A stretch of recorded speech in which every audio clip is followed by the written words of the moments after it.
Hello, everyone, and welcome to the Community Spotlight. We are here with a bonus episode. I think it was last week we just announced we're going to every other week, but we have no Awfully Silly this week. So I'm filling in that time slot before we have That's Never Happened Before afterwards.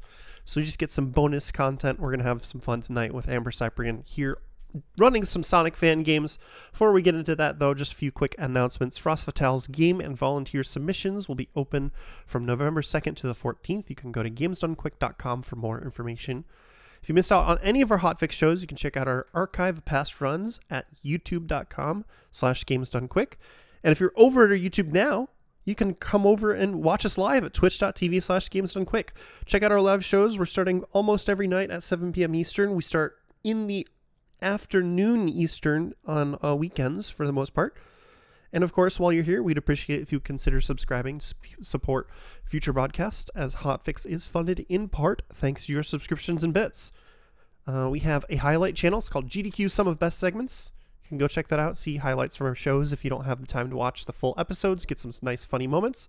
And if you tune in after this, directly afterwards, That's Never Happened Before, it's going to have Donkey Kong 64, where it's a show where they talk about glitches and how they work. So if you're ever curious about how those ridiculous clipping and moon jumping and all the nonsense they do in that game works, stay tuned, as Kung Fu Fruit Cup and her guest will be going over that, teaching us how all the glitches in that game works. And then tomorrow, 7 p.m. Eastern, is Random Number Generation with Ender Lilies, followed by Aimbot with the Bioshock trilogy. So we got a lot of stuff coming up for you this week. Hope you all enjoy it. But today we got Sonic fan games with Amber Cyprian. How you doing, Amber? I'm doing pretty good. I totally didn't wake up less than an hour ago. I am a nocturnal person, so this is a little early for me, but yeah, I'm pretty excited. We totally didn't start late due to my computer exploding. No, that didn't happen either. Nope, never happened. That's never happened before. I don't know what you're talking about. But hello everyone, my name is Amber Cyprian. I am also a hotfix showrunner. I run Never Before Seen, which is the show where we focus on games that have never before been seen on the main GDQ stage. But today the focus is actually two things that have never before been seen on the GDQ stage. You would have thought. I am doing some Sonic fan works, so we're going to be starting off with Overbound Studios' Sonic Time Twisted. It is a game that is built in Game Maker Studio, and it is kind of like if Sonic 3 and Knuckles and the good parts of Sonic CD had a child, sort of, and it's trying to the good parts of Sonic CD. And I really enjoy it. I learned it a year and a half ago for Sonic and the Shiny Things, which was the only other showing of this on Hotfix. I am the only active runner, and by active, I use that term very loosely for myself. I de-rusted it for this, so it'll be a good time. We're gonna be doing best ending. You could play as Sonic, Tails, or Knuckles. We are playing as Sonic, and it's gonna be good. We're gonna collect 14 shiny things along the way. Chaos Emeralds and Time Stones abound as we race through a bunch of new zones. It's gonna be a good time whenever you are ready to count me off, Relcoon. Do you say whenever I'm ready? Ready. Yeah. All right. Whenever you're ready, let's start in 3, 2, 1, go. All right. So y'all can't see it, but I have my splits running on the preview window for Railcoon, just so that Railcoon can see how awful I am at splitting for this game, because it doesn't have an auto splitter. But yeah, welcome to Time Twisted. My movement's going to be a little rough around the edges as I get warmed up. But we have basically a full S3K and CD moveset. We have the Peel Out, we have the Insta Shield, and we have our first big ring. So the way you collect Chaos Emeralds and Time Stones in this game, which is our main goal here to get the best ending requirements, is you gotta go find the big rings in all the stages. Or not in all the stages, but to be able to get all the special stages. Chaos Emeralds can only be collected in the future or present, really, of every zone. And Time Stones can only be collected in the past, so there will be time traveling involved in this run. And in fact, the way I had routed this, and I'm sure there's a more efficient route, but it's the route I like, because I'm comfortable with it, is I collect 7 different shiny things here in the very first level. So Attraction Attack Act 1. We'll be collecting 4 Chaos Emeralds and 3 Time Stones. And then by the end of Zone 2, Act 2, we should have all 14, which means we no longer have to worry about finding special stages or any backups like that. So there we go. You just did across the water, is that because of the water shields, or is that just a thing you can do in this game?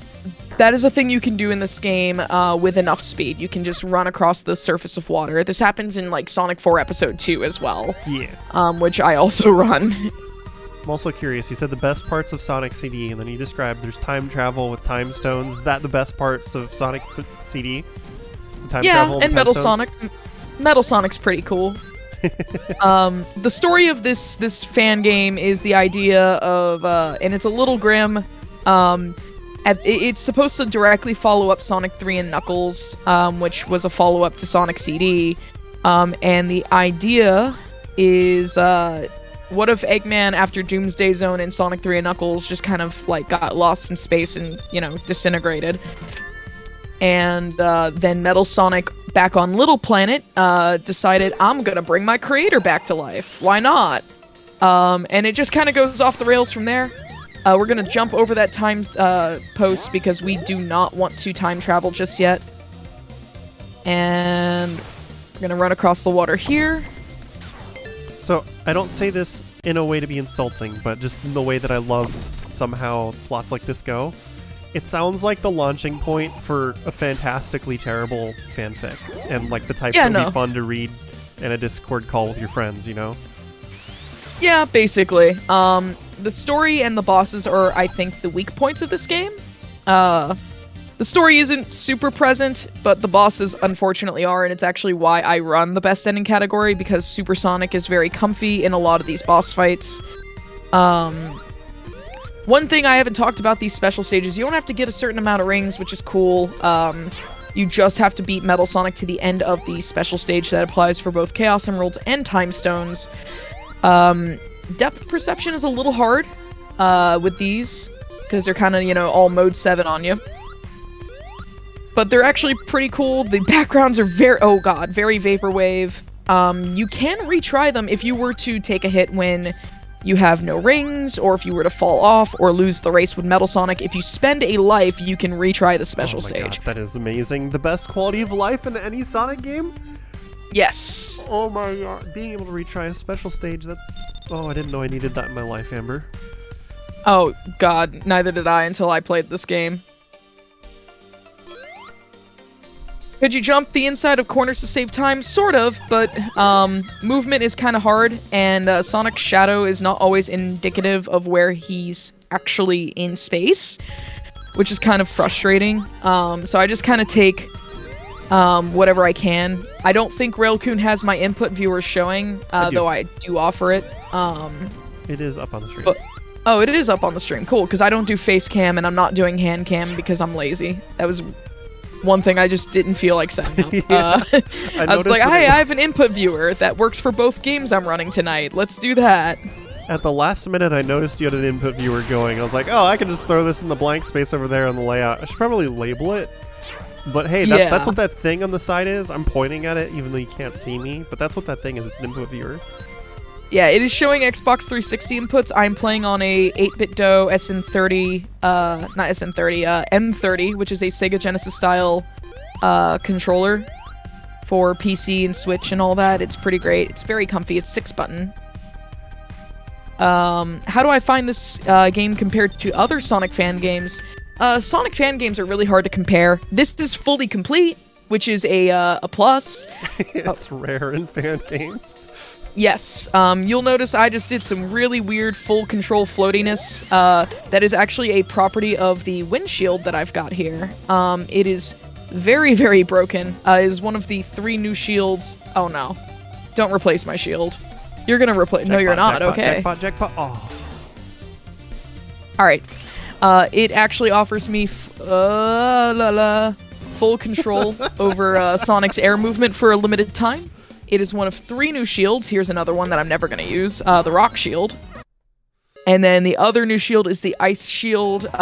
Don't care. I don't care about the other two shields. I care about the whirlwind or wind shield because of that extra aerial control. So we've traveled to the Prast. Yes, my favorite time period, the Prast.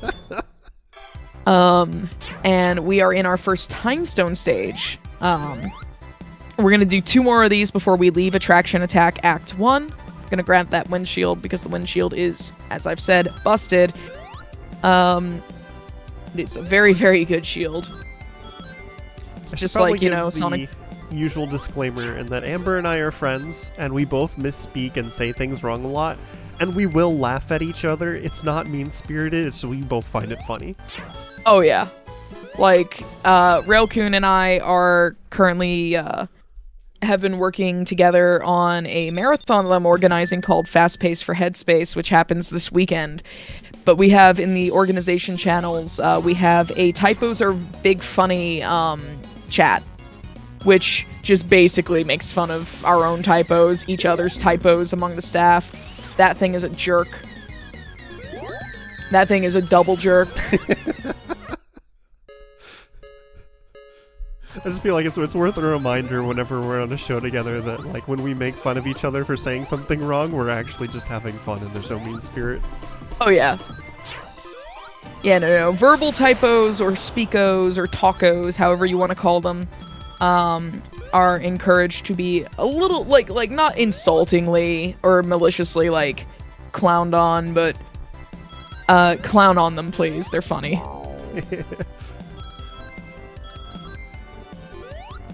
For people who were in the chat before we got started, I was typing my name in the layout for the commentary box, and I had my caps lock on, so it came out like this, and I posted it in the admin live chat because I thought it was funny.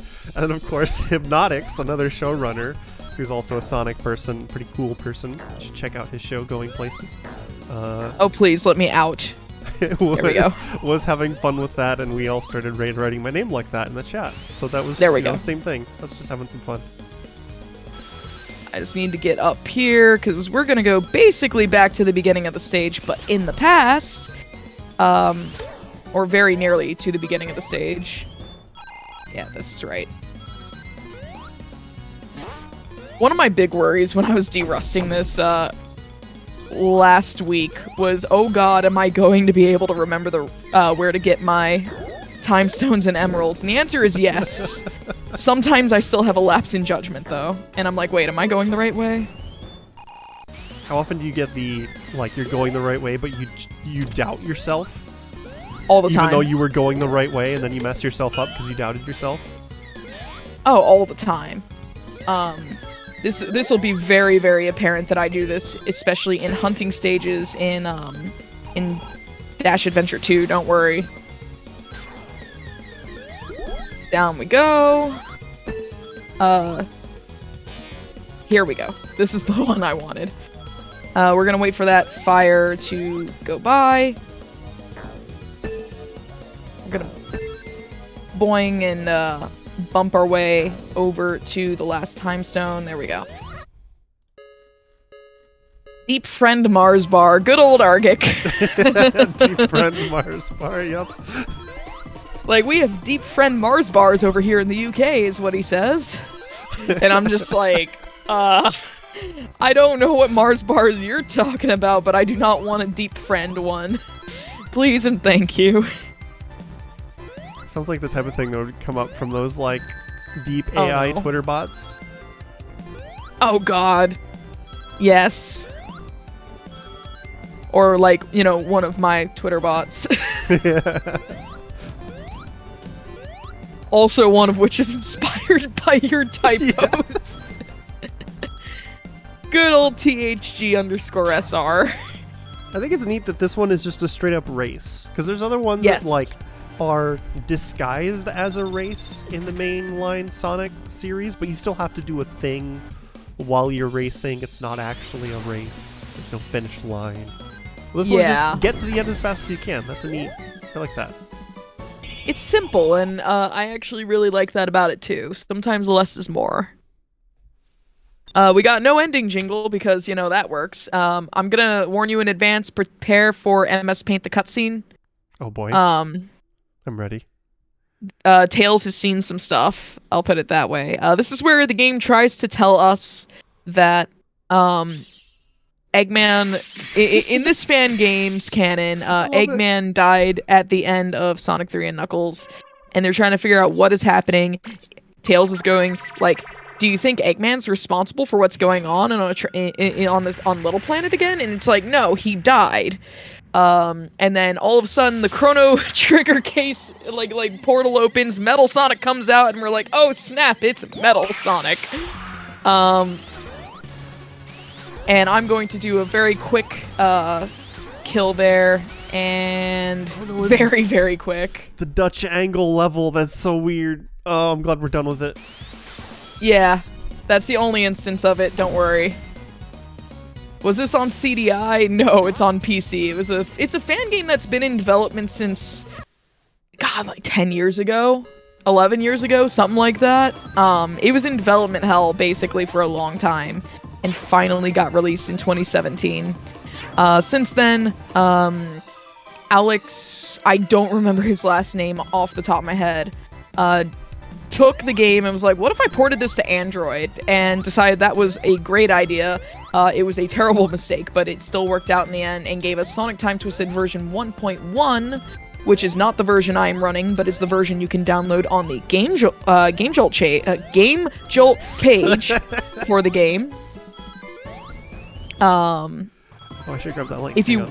Yes, if you would like to play the version I am playing, version 1.0, where there is an entire zone skip, because Game Maker Studio is a lovely piece of software, I would recommend going to the speedrun.com page for this game, where you can find the 1.0 version that I host, because they took it down off the Game Jolt page, and I was like, well, that's the slower version for most speedruns, outside of, like, individual level runs. I'm going to just, preserve that real quick.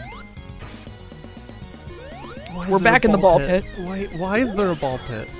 It's supposed to be like an amusement park. Amusement park. Yep, amusement park.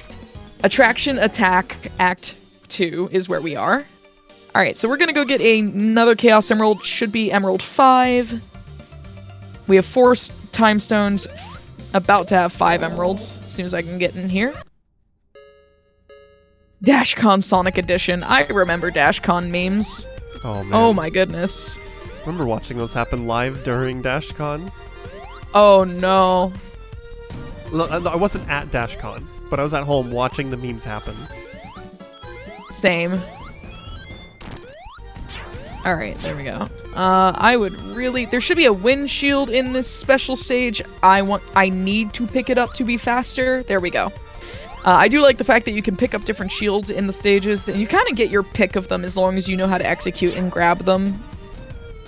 I'm just now noticing that your turning rate in these races seems rather limited. The radius is not good. That's why people are like, can you just jump over corners? I'm like, in theory, yes. Is it hard? A little bit. But yeah, like jumping over a corner where you then wouldn't be able to turn in time to not run off the edge would be an issue, it looks like, in some of them. Well, now we're just gonna go slow because I lost my shield. And that's okay. We're gonna go down here. We're gonna hopefully not die. It's not much slower to just go this way. It's just, you take hits and whatnot. I don't want to do this. Okay, good. I was like, I don't want to do this boss on no rings because I usually take an obligatory hit. There we go.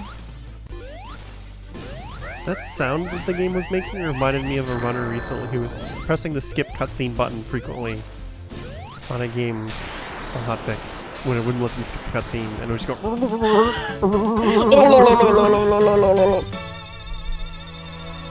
Oh, the ending jingle worked this time. Yes, occasionally you get no music because it conflicts with each other. It's Game Maker Studio is kind of what happens there.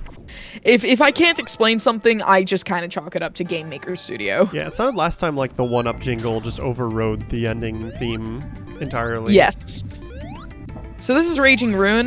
We are going to finish our shiny thing collecting in this zone. We're going to pick up 2 time stones, 1 Chaos Emerald and 2 time stones in this act in particular, and then pick up the remaining 1 of each in Act 2.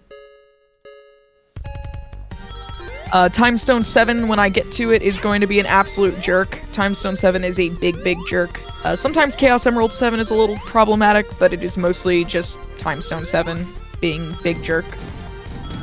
And then we actually unlock Supersonic, which you can transform and de-transform at will. It's pretty good, as long as you have the rings for it. And Supersonic will carry us through most of the bosses past Raging Ruin, because, incidentally, the zone I unlock Supersonic in is the one boss I really do not want to do as Super because of the increased jump height and slippery physics. Is that the same as other games where you have to have at least 50 rings and then drain slowly over time kind of deal? Yes, correct. So if you drain back under 50 rings and you untransform, you can't retransform, but you could keep it going as long as you were still active, yeah. Correct. If I de-transform and I have less than 50 rings, I can't retransform, so on and so forth. One thing that's actually worth mentioning here in version 1.0, when I get closer to unlocking Supersonic, is the lightning shield has a bug in how this game handles or treats like floating rings. For some reason, it's treated as both a floating ring and a regular ring, so it's treated as 2 objects. And when you have the lightning shield, and then the lightning shield, when you collect rings while holding it, counts double rings. So it's really, really good for best ending. So once I get Supersonic, I will be heavily encouraging use of the lightning shield to get my ring counts faster. That is fixed in version 1.1, which makes me sad. So is that like any ring following you with the lightning shield counts as an extra ring, even though you haven't collected it yet? Correct. It'll count as 2 rings, basically, once it actually touches me. Oh, once it actually touches you, not while it's following? Yeah. Okay. So, like, I'll implore you to watch my ring count here. Oh, what? Like, okay, it'll... yeah. That was... Yeah. Okay. That was way more rings than what was there. You gained we're gonna 10 head down here. off of 5 rings. Correct. I thought maybe it was a thing where, like, while they were following you, it was counting them twice, and you could, like, transform while they were following you, but not once you collected them. But it's just way simpler than that, okay. Yeah, no, I found out the hard way. If you have a... I took the wrong path. I was supposed to go left instead of right. Well, there's an example of you can just restart the special stage if you fall out. I'm supposed to go this way, for the record.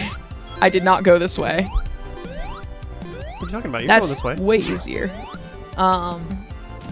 Yeah, that never happened. I don't know what you're talking about. It was only an illusion. Yeah, I see you going the correct way. Yeah, so do I.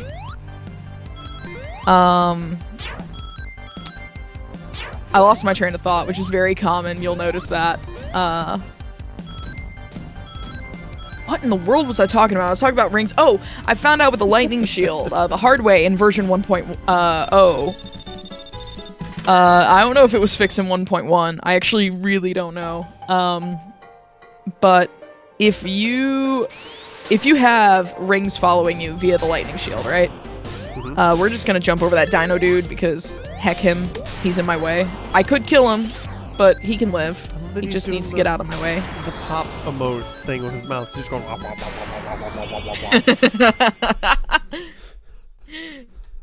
Like if you die and there are rings following you, goodbye and jingle, thank you. The game will crash because the rings can't find you anymore if you get crushed. It's a very strange game crash. I've lost runs to that game crash before because I didn't know it was a thing. Alright, so we have one more time stone to grab, which we will grab momentarily. And one more Chaos Emerald as well. So our... There we go. Our time stone is here.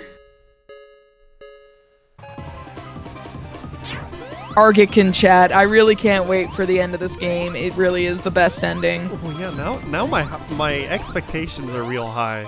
And I'm not sure if that's intentional trolling. Rhinestone 7 sucked! Wow, he knocked you off! He bullied me! What the heck, Metal Sonic? Metal You're not Sonic supposed is to be big trading bully. paint in these races.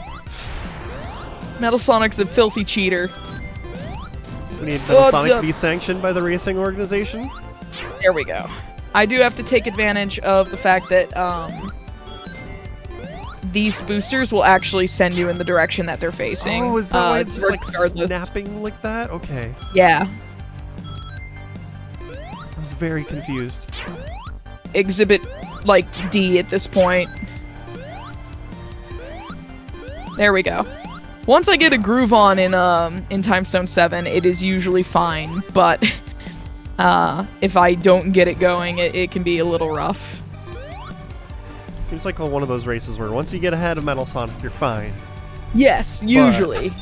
If you're trading places with him, he can mess you up. Is this a mod? It is a fan game. It is not a mod of any game. It is built on Game Maker Studio. This is Sonic Time Twisted. If you're interested in playing it, there is a Game Jolt page. If you're interested in speed running it for some reason, maybe you like that sort of thing, I would suggest going to the speedrun.com page where you can download version 1.0. Yeah, Sonic series is different than a lot of other big series in that they fully allow fan games as long as you're not profiting from it. Yes. So, like, fan works are completely okay as long as you're not making money off of the IP. That is correct. In fact, I have a close friend who actually just won Best Homebrew Pinball Machine on a Sonic pinball machine that he's been making over the last, like, year and some change. It's a cool pinball And machine. I did the art. I did the playfield art for it. It's pretty cool. I still have to do more final pieces for it, but I did all the prototype and the one final piece that we have. So we're well on our way to get our last Chaos Emerald. We want to... There we go. Nope, not here. So I actually don't run this game super often, and I'll be, like, transparent. It is 110% because of the spin dashes. I don't know if you've noticed my input display just popping off whenever I do a spin dash, but spin dashes carry over from the classic Sonic speedruns. That was a wombo combo into absolute disaster. Why am I making the gamer noises when you're dying? Because every time I do it, I am mid-sentence, and I'm like... Or every time it happens, I am mid-sentence, so I can't make proper gamer noises. I'm just into this game so that I'm on the edge of my seat, you know? I'm glad you're into it. I hope everyone else at home is as well. No! Okay. Normally I bounce, like, consecutively off those, so I somehow jumped in between them, and I'm like, oh no! This is not what I am used to. Alright, there we go. That's Chaos Emerald 7. There we go. Very nice ring count as well. I like how it even tells you the button combo. Oh my god. Alright, I don't have enough rings to turn into Supersonic. Normally I do, but I took damage earlier, so we're gonna catch a ride here. And mosey on over until we can get 50 rings. And once we get 50 rings, like so, there we go. We are Supersonic. We are very, very slippery. We can jump very high. I just grabbed that because I could. And then we're gonna de-transform here because you'll understand why in a moment. The higher jump height does us no favors in this fight where we have to, like, basically smack the hands down as they're going and then, you know, carefully lure the hand. Being slippery and jumping higher is very counterintuitive here to going fast. And you have way more control as regular Sonic. Insta-shield apparently will make me go right through that. Right. Okay. I was like, you went directly through that hitbox, Amber. I most certainly did, because I insta-shield perfectly through it. That's skill right there. Accidental frame put nonsense, losing you time. There we go. So, before we got distracted by gamer noises and everything, you were explaining about Yeah, I just lost it in my head as well. Spin dashes. Spin dashing, yeah, that's the one. So, oh geez. Got that slopes there. If you are familiar with classic Sonic speedruns, you may be familiar with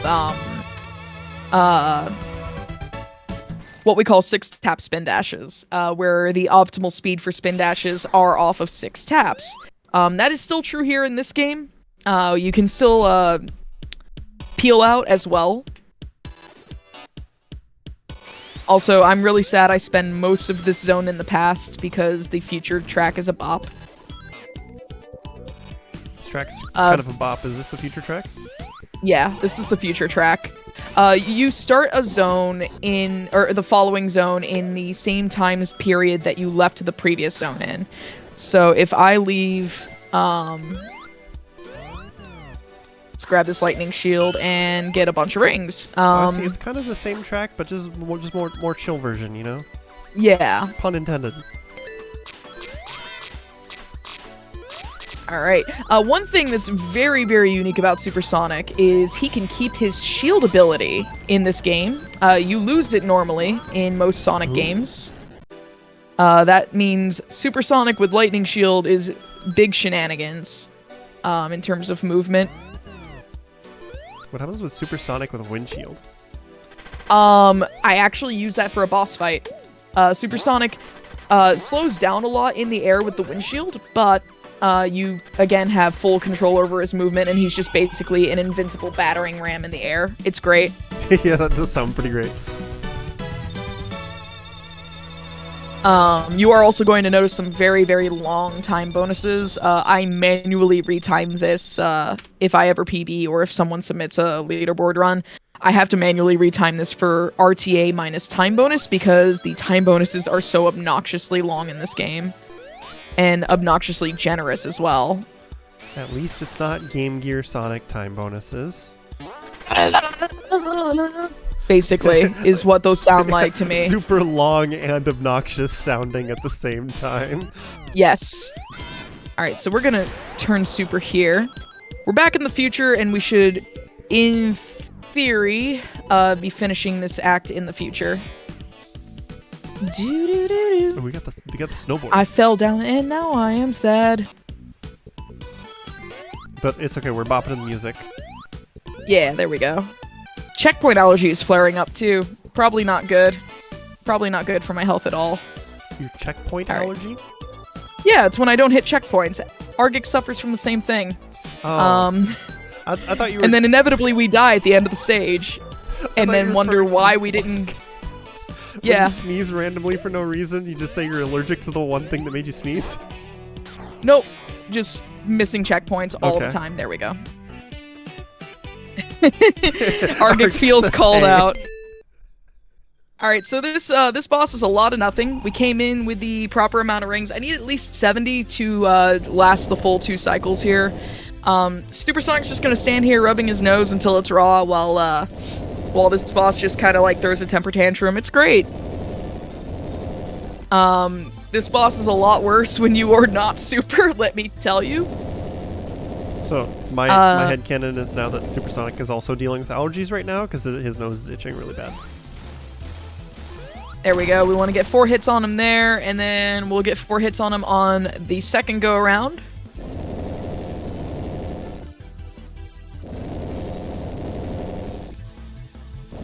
So what's your favorite track in this game? Oh god, that's a good question. Because the soundtrack's actually good, and it is available for download on Overbound's website, I believe. I really like Frigid Future. Oh no. Oh no. Okay, I got him last second. I did not want to sit through another cycle. And then have to dodge part of the way through the cycle. The snicle is almost what I said. I do like Tidal Tube's Future as well. Planetary Panic is a pretty good set of tracks, but we skip Planetary Panic if all things go right in the run. I mean, is that just a snowy cycle, a snicle? Yes. It is a snow I'm going world. to go with that. I want these rings. I don't need these rings, and it's probably slower for me to not get them, or slower for me to get them, but I don't care. But they get doubled. they do get doubled. Sometimes you just And- gotta do the fun thing in a showcase, you know?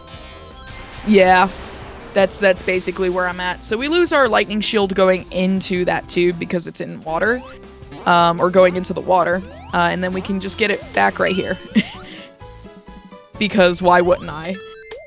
There is a random mid-boss that appears. Metal Sonic decides to make another appearance at the end of Act 1 here, and I would really, really, really like to be able to get up.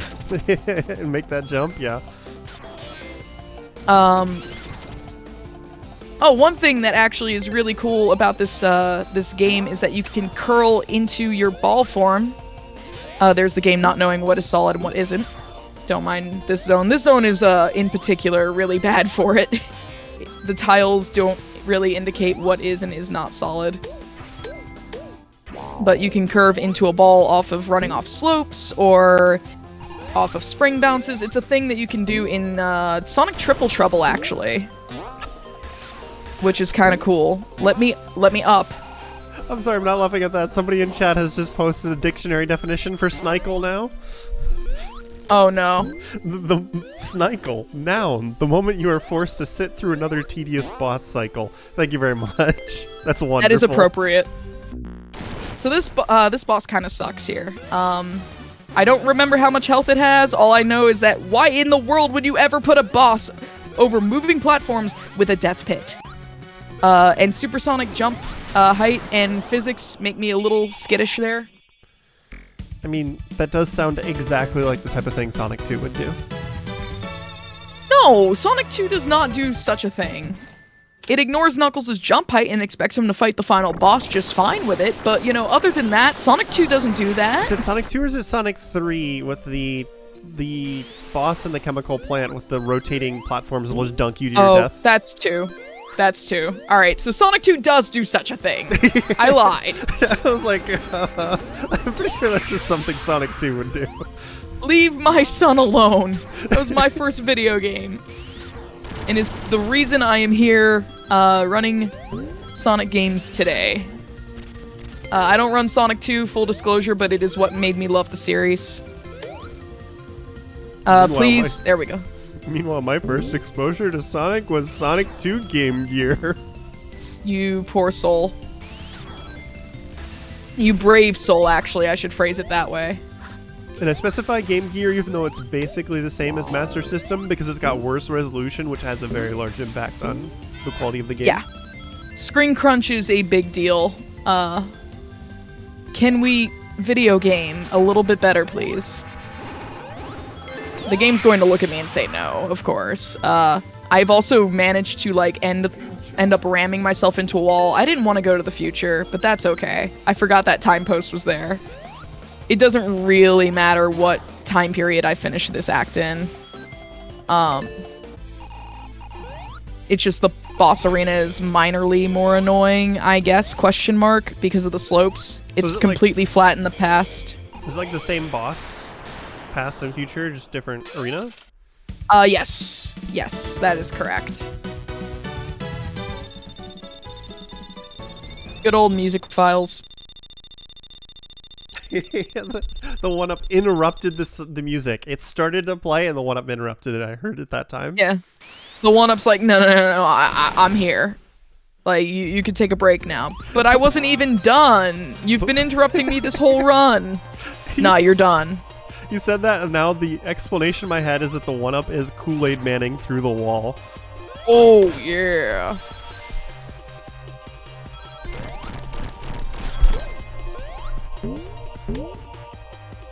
If you're wondering, are they always like this? Do they always meme like this? Yes, this is what I'm like. This is what I'm like even on my own show. So if you like my brand of silliness, Never Before Seen is a good place to catch me every other Wednesday night on Team Velocity here on Games Done Quick Hotfix. And if you're uncertain what we're talking about with Team Velocity and Team Faith, since we have a lot of shows that are now every other week, we've decided to label the weeks as Team Velocity and Team Faith. They're two of the mascots for GDQ for different events. So it just lets you know which of the alternating weeks it's on. Yes. Currently, we are on Team Velocity. And you are typically on Team Faith now, Yes. but you are filling in for Awfully Silly immediately after saying, yeah, we're going every other week. Okay, thanks, bye. Okay, all right, look, I lied for this week. I think I mentioned it last week as well that we had a bonus episode this week, but I don't remember. These crushers make me scared. I don't like losing super once I've got it, so I take them really slow. We are going to grab this and also grab this because why not? Is it the same thing where it just gives you 50 rings once you've got Supersonic unlocked? Everything. Yep. There we go. Also, I enjoy that Supersonic spines go back to normal when he's in this state. Yeah. Just regular Sonic. There we go. He's just chilling out, you know? He's just yellow Sonic at that point. Who is on tonight? Me, myself, and I. I am running not one, but two Sonic fan works for you. We're doing Sonic Time Twisted first, which is this video game. And then on the 3D side of things, we are doing Dash Adventure 2, which is a mod of Sonic Adventure 2 that explores the concept of what if Sega went with the rabbit design for Sonic that they had in concept art rather than the hedgehog. And we're going to see some wonderful cutscenes. I'm waiting for this platform. There we go. Okay. I was like, I promise you, I'm not just standing there to look a fool. I could. wasn't sure if I just like broke your brain a little bit by mentioning cutscenes or not. No, I'm not at even all. like being sarcastic. I think they look fantastic. They're funny to watch. They're completely broken because it's impossible to mod them correctly. Well, It's it is possible, but it's just not worth when you're an unpaid dev team. The amount Because, of you know, effort it's a that mod. is involved makes it effectively impossible, is what I would say. Yes. Like no model swap mod for no model swap mod for any SA2 mod really. Oh, come on. Really makes it worth. Or like does it, so like at that point I was like, why bother? That was a Don't scary get cycle on crushed. that crusher. It was. You, Alright. You pushed that one We are more fine. than you had been before. Alright, more crushers. More fun. All the time. Alright, this is the one I want. This is actually the area where I found out, hey, by the way, if you get crushed with a lightning shield and rings are trying to catch up to you, you'll just crash the game. This is the act that taught me that. Is that better And or caused worse me than to at soft report- locking? Probably were. Actually, no, that's worse because I can hit F4 to restart the game. Or, no, Oh. F2 to restart the game if I needed to. I can't do that if it crashes because, you know, it crashed. Alright, I want this shield. This is a very important shield for the boss here because it makes it basically... hello? It makes it basically hello. Yep, that's my story and I'm sticking to it. So we're gonna break this. Yay, we finished the level. There is no boss. Wait, why is my time and ring bonus 0? It doesn't make any sense. Oh wait, here's Metallics from the Sonic the Comic. We're gonna transform back. And Knock you out of Supersonic? he most certainly did. What the heck? And there's the windshield at work. That boss is terrible as Knuckles. Does that mean, like, lore-wise, that's the most powerful enemy Sonic has ever faced? Like, it knocked Sonic out of Knuckle- Supersonic. Well, Knuckles also knocks Sonic out of Supersonic. True. Alright, so welcome to Tidal Tube Zone. This is the last full zone. Well, no, I lied. This is the last 2-act zone that you'll have in the run. I hope that I stay in the future for Act 1, because that's actually where I want to be. There is a past signpost that I often hit by sheer accident because I forget it's there and I'm going too fast to jump over it. And if I go to the past, it's no big deal. It's happened to me often enough that, there it is. Yes, jerk. Ah. You remembered. I did remember because I was talking about it. If I didn't talk about it, I would have forgotten. We're gonna go grab this big ring here and transform. And hopefully stay transformed for the remainder of the act. Not go over the loop, because you don't want to go over the loop. Basically, yeah. Oh, that's a lot of speed. I have, like, with the way the game handles solidity at times, or very much more like lack thereof handles solidity, you know, I got them here, why not? I have ended up at the beginning of the stage again as super, just because I crossed the wrong path swapper. Or didn't cross a path swapper. It's a mystery what happened. You are going but so I've definitely fast. had that. I am impressed that Yes. you can keep up with where you're going right now. Alright, so we're gonna head up here. So Supersonic can drown, that is a very important thing to remember. He can also get crushed, which is another very important thing to remember. There's the checkpoint allergy. Well, let's grab this. I'm waiting on... There it is. Because I want this water shield. I really want this water shield. For both this act and next act. Holy buckets. Alright. We got the gamer sounds in stereo that time. Yes! Alright, we're gonna wander up here. That should be the end act post there.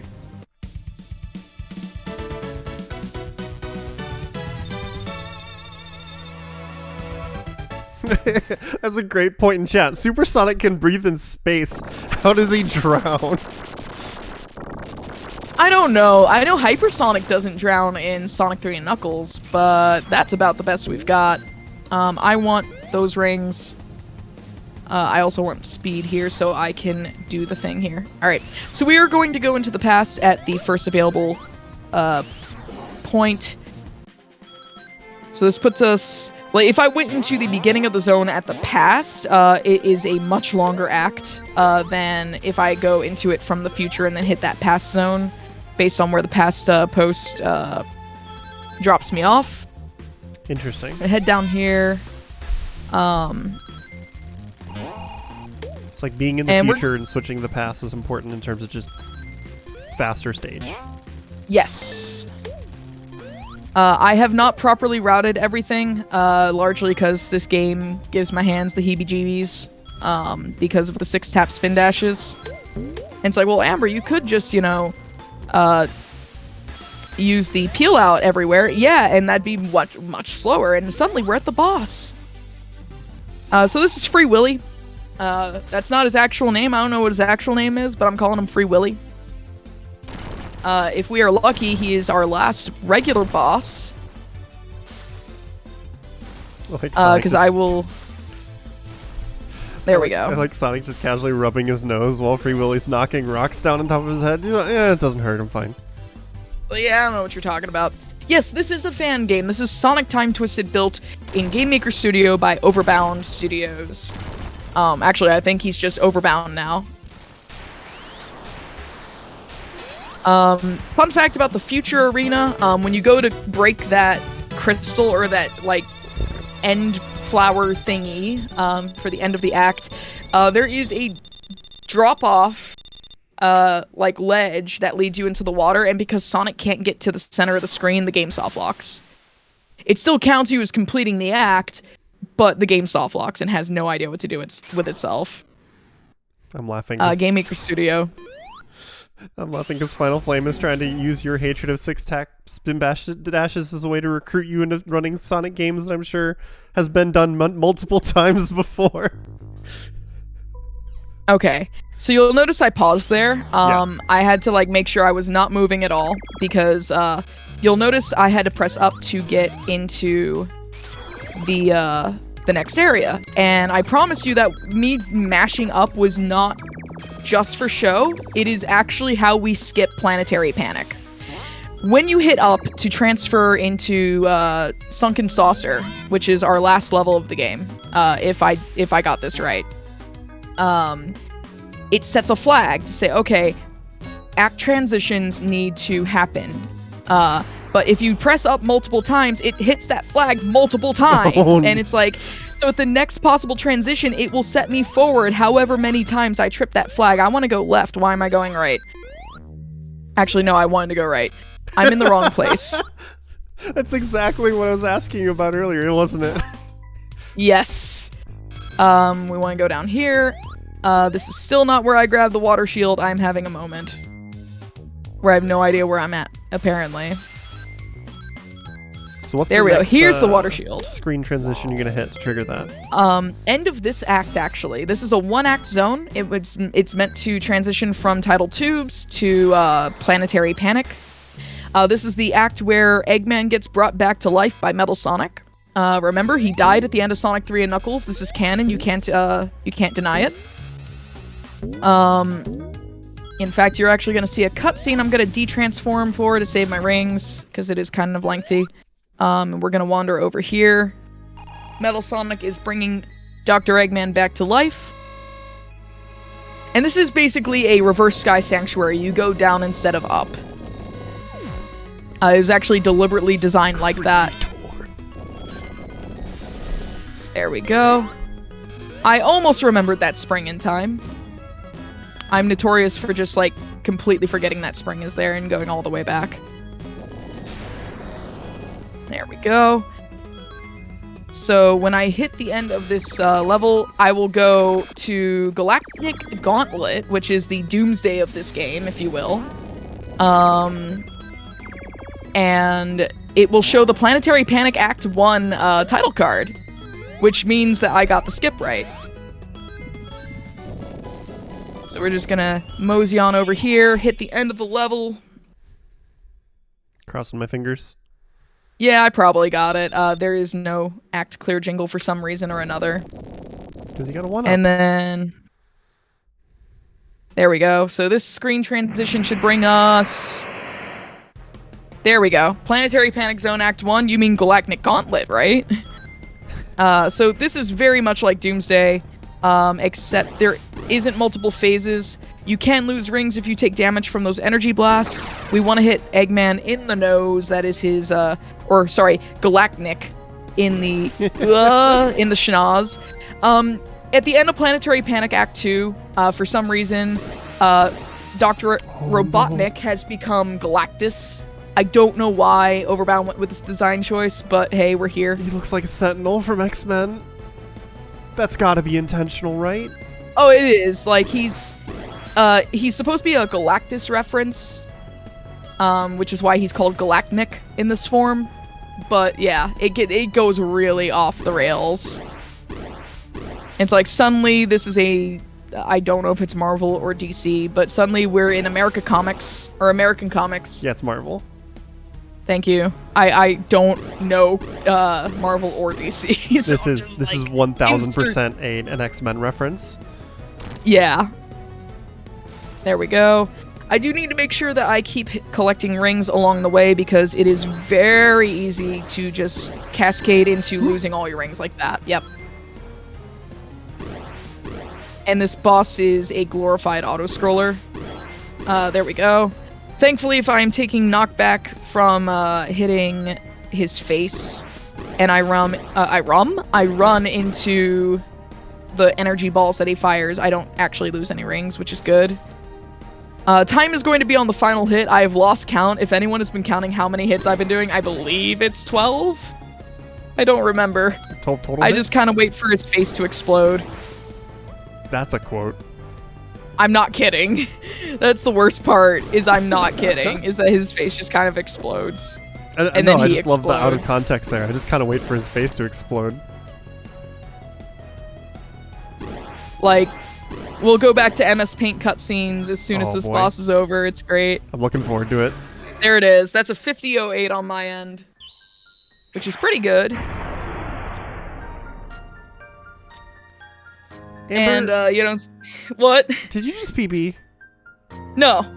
I don't, unless like time bonus. Like I was running off against D-Rust splits. Okay. The PB. If someone wants to look at the SRC page, best ending Sonic. Actually, I can look this up. Hang on, I have it open right now. 47, leaderboard. 45 this year. PB on the leaderboard. And that's RTA minus time bonus. So probably not close to a PB. Yeah, because that was down from a 49.20 RTA, so there's no way this is a PB. Okay. I didn't know those were D-Rust splits. I just saw you, like, ahead of your splits the entire time. I just wasn't saying anything. Oh yeah, no. The next game I will be running against PB splits, which I got a very chonky 7-minute and 10-second PB in Dash Adventure 2 when I was doing last-minute practice. But yeah, that is Sonic Time Twisted Best Ending. You got to see everything that the game has to offer for Sonic, except for Planetary Panic, because I skip it. Planetary Panic skip is great. It is the main reason we run on version 1.0. If your computer can handle it, because I noticed some people who have tried to run it can't handle 1.0. I don't know why. It's probably poorly optimized. 1.1 does work for them, but it means that you have to play Planetary Panic, which is kind of unfortunate. But yeah, like, what's the that got bonus patched. Of, best ending? Is it that extra zone with fighting Galactic, or? So you get the best possible ending here. We're about to see the text that, says exactly what happens at the end of the run. It'll tell you different things, depending on whether you got all time stones, all emeralds, or all 14 shiny things. You can fight Galactic with just the Chaos Emeralds as Supersonic. You can also, using Planetary Panic, skip glitch Knuckles and Tails into Galactic Gauntlet as long as they have all the emeralds, which is hilarious. Like, the flag it looks for is, am I skipping acts? Sonic, Tails, and Knuckles continue the fight to liberate Mobius from Robotnik's creation until no more robots remain. Thank you for playing. No punctuation whatsoever. Oh, so you won. Period. Yeah. The end. You won. You defeated Period. all of the robots. Yes. Everything. Little planet is saved. But, yeah, the bonus of best ending over anything else is, basically, you win. You win the video game. And also, like I was saying, you can glitch, Tails and Knuckles into Galactic Gauntlet. It just looks for, hey, have you cleared Planetary Panic? Which, if you do Sunken Saucer, like, into Planetary Panic skip, it's like, yes, you have. Do you have all emeralds? Yes, you do. You're going to Galactic Gauntlet. If you don't have all emeralds, it'll send you to Planetary Panic Act 2 instead, which is the last possible act. Okay. But yeah, that is Time Twisted. It's a good time. Hey. I believe you have some announcements before we go to break and go to Dash Adventure 2. Yeah, just quick reminders for people. Make sure you tune in after this show. That's Never Happened Before. It's a show about glitches and explaining how they work. We'll be going over Donkey Kong 64, which, boy, does that game have glitches. It's going to be a lot of fun. That'll be starting immediately after we're done with Sonic fan games tonight. And, of course, if you tune in tomorrow at 7 p.m. Eastern, we've got Random Number Generation with Ender Lilies, followed by Aimbot with Bioshock Trilogy. But we're going to take a quick break. We're going to switch over games and then, take the opportunity to get up, stretch, just refill your water. We'll be back in a few minutes with Dash Adventure 2, so stay tuned.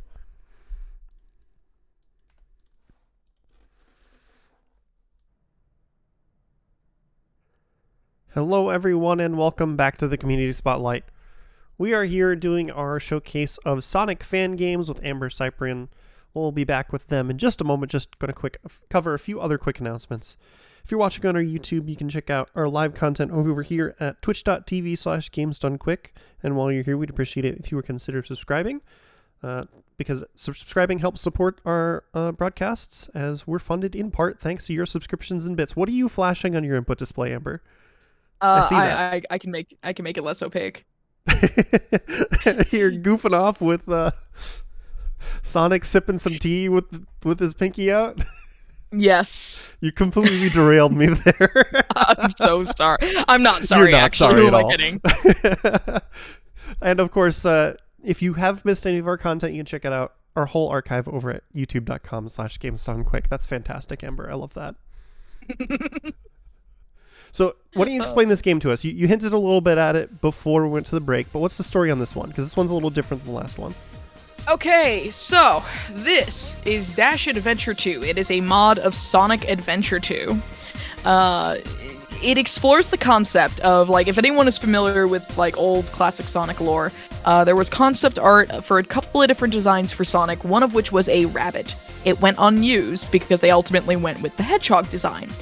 This explores that concept of whether or not, like, what would happen if Sega had gone with the rabbit design? What it results in is a fully redesigned cast, new lore. There is no lore in the game itself because it is impossible to mod that way, or at least not feasibly reasonable to mod that way. And right, I need to also allow Railcoon to see what in the world I'm doing.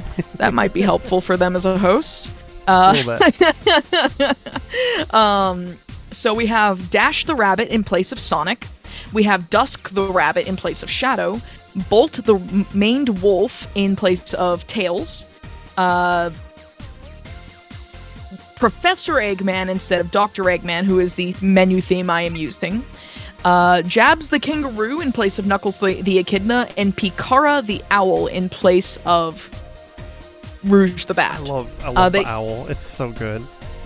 Her design is beautiful. I love her design. We'll get into that when we get into Dark Story, because we are doing all 3 stories, New Game Plus style. This game was shown in Sonic Hacking Contest 2021. I am playing on a build that is not publicly available. So if you go to the Sonic Hacking Contest page, you'll download a build for the game, right? And that was the build that people got. If you go to the Dash Team lead's website, his name is Revenir Incarne. His pinned tweet has a fixed patch for, or a fixed patch for some soft locks that we found in the game. I've done a little bit of bug testing. It has a couple of like edits to some controls as well. Certain new moves were placed on different buttons. And then I am playing on a further fixed version where I have changed the Eternal Engine stage set back to the vanilla layout, and like per the dev team's request. And I also have one additional move that y'all don't have access to, and that is a fast fall as a mech. It is only applicable really in Cosmic Wall, so it doesn't make a big difference whether or not you have it. So there is a little extra steps you have to do to get this in a state that is resembling mine. You too can delete the Eternal Engine stuff. So we will have expanded movesets, new textures, some new level layouts, new characters, and all 6 characters play a little bit different from each other with very different physics. It'll be fun. I'll try to explain as we go along, though. The most important question, are there Chao? In this run, no. But yes, there are actually new Chao Gardens in this mod particularly. Hero Garden got replaced with Space Colony Arc. It is a very nice garden. And the Dark Garden got replaced with a Mystic Mansion inspired garden. And then the normal garden is just retextured to match Marble Zone. New Chao? No, there's no new Chao. There's just new gardens. It doesn't mod anything else for the Chao world. It is compatible with another very well-known mod called Chao World Extended. If you are into Chao stuff, go download that. It is compatible with this mod. But yeah, it's gonna be a good time. I think I've gotten most of the exposition out of the way. It would help if I reset the timer before you start. Oh yeah, I heard that might help. Let's not start at a 50-minute deficit. You sure? Yeah. Oh, and the kindergarten is also retextured, yeah. Like, if we start at a 50-minute deficit, we're only getting a hero story, and that's it. All right. Are you ready? All right. I am most certainly ready. Let me make sure my auto splitter actually is activated, because I don't want to try to manual split. All right. There we go. Cool. All right. I am ready. All right. 3, 2, 1, go. So we're going to skip all the cutscenes. The cutscenes don't have anything really done with them. If you download the Sonic Hacking Contest version of the mod, and don't delete the extra cutscene stuff, they are recolored and given DMCA-free, cringy, like, B-rated movie music almost, as a joke. But it doesn't add or detract from the mod, really, because it's just cutscenes. You can't edit those in any meaningful way other than really recoloring them. I just need to point out that somewhere, even though Richard is doing production for a different show right now, he just perked up to attention because City Escape theme is playing. Yes! Alright, so you'll immediately notice I have a drop dash. That is what Dash has in place of the bounce attack. Because this is New Game Plus, we start with all of our abilities unlocked. Dash is also a lot faster than Sonic, has a higher jump. The game's new physics and movesets are built around maintaining momentum, which makes it really, really fluid. Dash still has the spin dash. It functions just like it does in vanilla. He also has a double jump, which you'll see me utilize here and there. And he has higher rail acceleration when he's grinding on rails. Dash is a good, precious baby boy, and we must protect him at all costs. I like how the rails worked this time. When we were doing the tech check, what took you a solid 20 seconds to get on the rails? Dash just didn't want to attach to the rails. It was hilarious. Yeah, it was this section right here, and I'm like, dash please, dash please, dash please. Alright, I panicked there. Acceleration is amazing. Yeah, it's absurd. So, Gun is replaced in the lore by a company called Aegis, which is literally Sega backwards. But it was a joke on, Aegis is kind of a joke on, Acme and Looney Tunes or Amazon. What in the world? You were nowhere near me. What hit you? The truck. Was it like one of the cars it knocked around? Is that what hit you, maybe? I don't know. No, the cars can't hurt me. The truck hit me. The truck is, amped up to match Dash's higher speed. Yeah. So it rubber bands a lot harder. I will be calling the characters by their modded names. Also, don't mind these cutscene models. They can't really be edited very well, so whenever you do model swap mods, and this is not exclusive to Dash, this is a thing with all model swap mods. It does that. Yeah. It does not like doing that. It does not like mod swaps. The last run, it's technically possible, but it's such an inordinate amount of time and effort for just a cutscene, you know? Yeah. Basically, nice try, pal. The cutscenes, when you try to edit them, are kind of like stop motion almost. And it would be a absolute pain for an unpaid mod team. Yeah, really. You have to make new models and then redo all of the stop motion, like by hand, to fit the new models. That'd just be ridiculous. Yeah, it would not be reasonable. So this is Jabs the Kangaroo. I am getting this piece wrong right out the gate. I am notably weak at hunting stages, especially these stages. I'm better at Pikara stages. But Jabs is unique in that he's faster than Knuckles in vanilla game. But also he has this really nifty triple jump that makes scaling things a lot easier. Give me this hint. But he has a higher run speed, higher jump. There's that jerk of an emerald. There we go. There's that triple jump. You know, Knuckles as a kangaroo just kind of works. Yeah. Perfect. Now on to when they were designing like the alternative, or like when they were designing the Knuckles replacement, the idea of like kangaroos basically being just giant rabbits in Australia kind of like seemed like a nice counterpart to Dash being a rabbit, because Knuckles and echidnas and hedgehogs are pretty similar, being spiny anteaters. I am a little bit sad that the only fox in the Sonic universe is no longer a fox. Yeah, he's a wolf now. And his name is Bolt. I feel like it needed to be a different speed pun for Tails, you know? Actually, so his full name is Ampere Bolt Watson. Bolt is his nickname, and it's a joke on the phrase amps per watt. Yeah. So not quite a similar speed joke, but still a pun. Yeah, it's appreciated at least. So you'll notice immediately the mech is moving a lot faster than in the vanilla game, and I have a hover that is very, very busted, in the sense that I gain height off of this hover. It is very slow. In the vanilla game, if you were familiar with that game, the vanilla speedrun, we often do like pause hover jumps to get more height. That does not work for Bolt. You actually lose height doing that because of the way his physics work. However, It works for Professor Eggman when we get to Dark Story, and more on that later. It made some really silly skips possible. The extra height from doing pause hover jumps. It is possible to create level geometry. In fact, this mod has a currently very buggy but playable Marble Garden zone, or not Marble Garden, Marble Zone in place of Green Hill Zone. Fantastic. So there are some like level changes.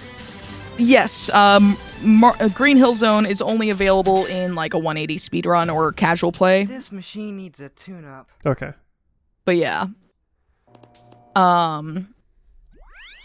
We're going in the Metal Harbor. You'll notice the beginning of Metal Harbor is not what it's supposed to be once we get past the loop. Normally there is just another like black and blue like speed ramp that sends you over. We're not doing that here. There we go. Didn't die at the beginning of the stage. Let's go. Yay! I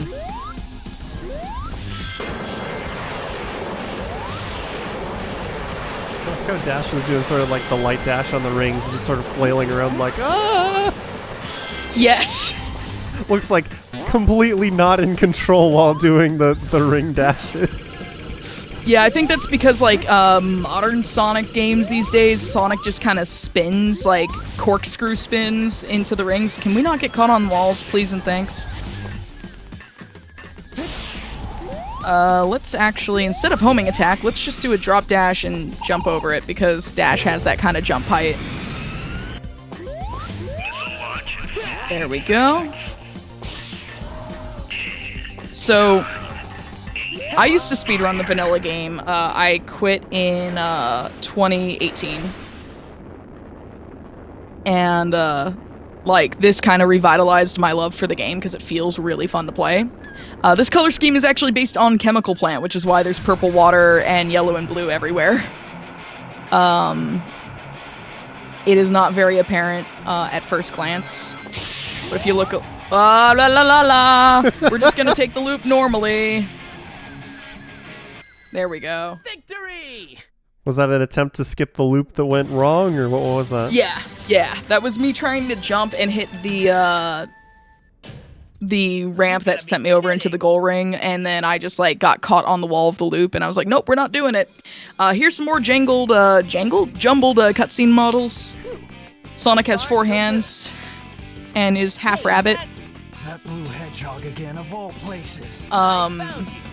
I can assure you that Kaze came out after Dash was conceptualized. Dash has always been a blurple rabbit. He was also, this mod was featured in a much more unfinished state in 2020 for the hacking contest. This is not just a reskin, there are physics changes. In fact, the physics changes actually break the AI for this boss fight, so fighting Dusk here is a lot harder. I have to use the somersault because trying to homing attack into him 9 times out of 10 won't really work. There. Oh! Ooh, you almost got recoiled off the edge. We're fine. Everything's fine. Can you die there if that happens? Oh, yeah. I've died and killed him at the same time, and, like, yeah. We're gonna have some more mangled cutscene models. I'm very numb to them at this point. If you play them enough, you just don't care I think anymore. They're wonderful.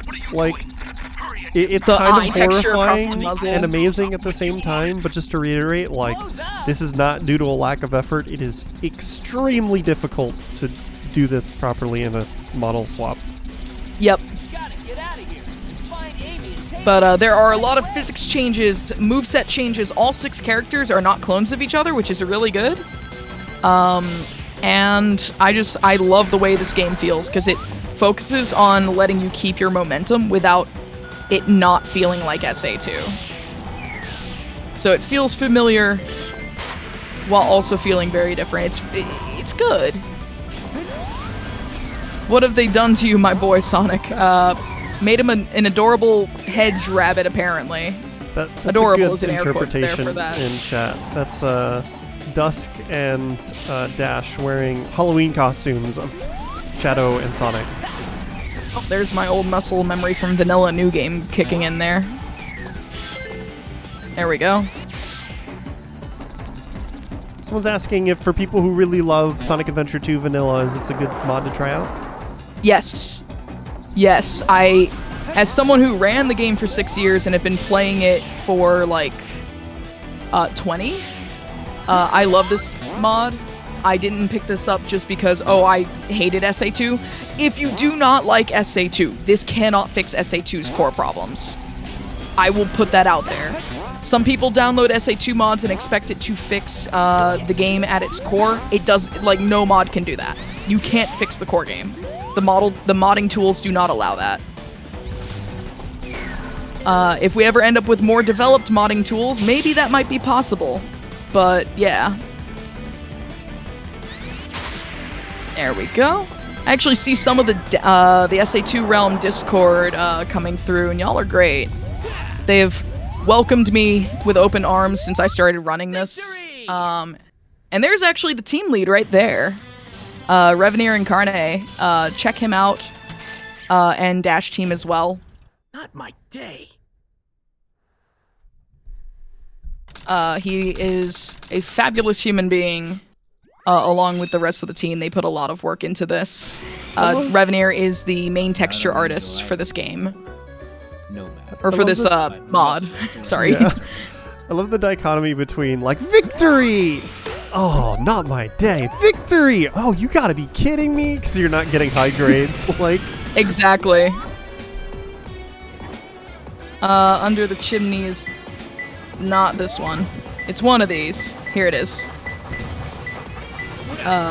It is not this one. You will notice I am very easily discombobulated in knuckle stages, or jab stages, rather. Pumpkins who don't get along, I know this piece, finally! Something that I know. This stage is great. I love it. I love the that is not the right pumpkins. It's these guys. There they are. Three Brothers Tombstone should be Church Mountain in theory. I did a full Jab Centurion where we played 25 each of his, not 25, 20 each of his stages to get better at them. That's a wrap. And it sort of paid off yesterday. It was 2.5 hours of my life I'm not getting back. But it was worth, I think. On to the next. I love Jab's little green necktie. It's great.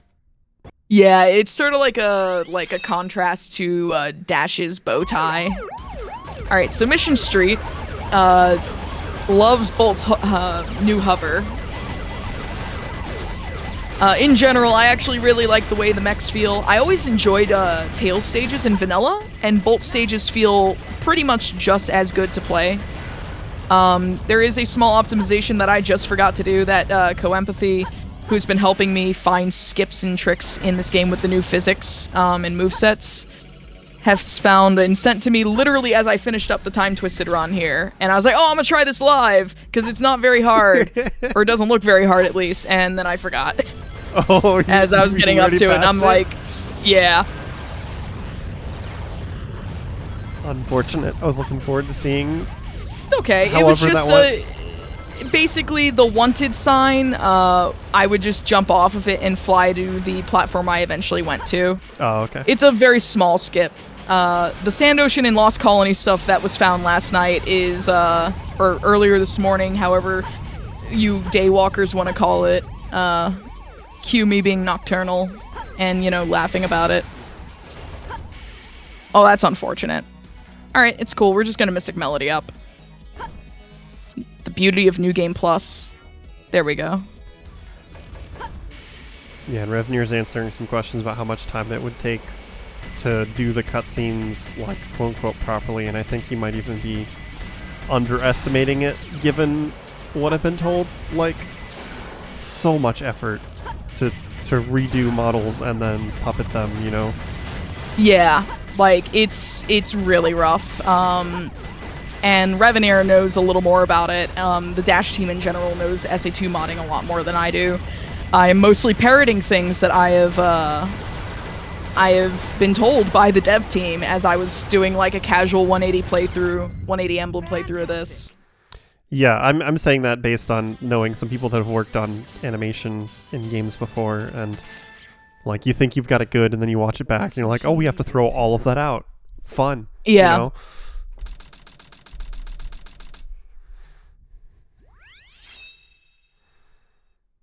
So Aquatic Mine is ooh, free piece. Right there in that cutscene. Or you can see one in the cutscene. Is that what happened? Yes, you can actually see one of 3 or 4 free pieces. Something other than a minecart. I know exactly what that is, and there's me letting go of the pulley. Oops. Screw it, we have triple jump. I want to go down here. I'm in the wrong corner though. I want to go to this corner. Something other than a minecart is this thing, because it's on the tracks and it clearly should not be. Give me that. Under the flattened ground is a ghost room piece. Let's see if I can get the sign clip. Yeah, I'm emphasizing. People are still talking about how much effort it would be in chat. I'm emphasizing it so much because I want the last thing for people to think is that they didn't do it because lazy. It's just there's already so much effort being put into this mod. Just looking at it how it is right now. Yeah, it'd be such a so much more effort just to do the cutscenes on a ridiculous scale. Like, oh yeah. Perfect. Now on to the next. but this looks great, and you can see the attention they put into it. Oh, absolutely. Like I actually really like this reskin and music for Route 101 here. This is my favorite skybox that Reveneer did for this game. Like, this is a very, very pretty stage. Like a nice galaxy background, like a nebula. Yeah. Like, some people might be like, wait, aren't they supposed to be in the city? And it's like, who cares? You don't need an excuse to go to space. Okay, so you said physics are different. Is the weird, wiggle drifting still the optimal way to do these stages? Mostly, yes. The kart physics are not changed whatsoever. Okay. It ain't worth changing them, because if you are playing SA2 for the kart racing, you may want to look into Sonic and All-Stars Racing Transformed instead. Yeah. Or, literally any other Sonic racing game. Also, shoutouts to, I really hope I get her name right here, the singer for most of the songs in this game, or in this mod, Dream Kittu? It's either Dream Kitty or Dream Kittu. She does the vocals for this. She does the vocal for all of the Picara stages. She is a delightful vocalist, and from what Reveneer has told me, a pleasure to work with. They do plan on releasing the soundtrack for this mod when the mod is complete. So, just keep an eye out for that. Route 280 also looks a lot like this. It is still the same very pretty skybox, and lots of extra dash panels, rings, and ramps to make it a little more interesting and fun to play casually. And also kind of in the speedrun, too.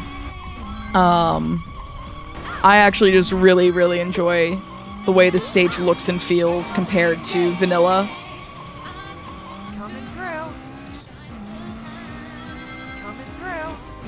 Coming through. So it's not just new skybox. There's some changes to the race layout itself. Yes, actually, all those extra balloons and dash panels, they're not there in vanilla or the ramps. There's no ramps in Route 101 at all. Okay. Period. And also these dash panels in the middle of the end stretch here don't exist either.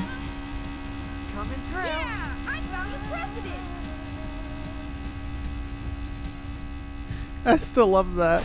Yeah, I found the president.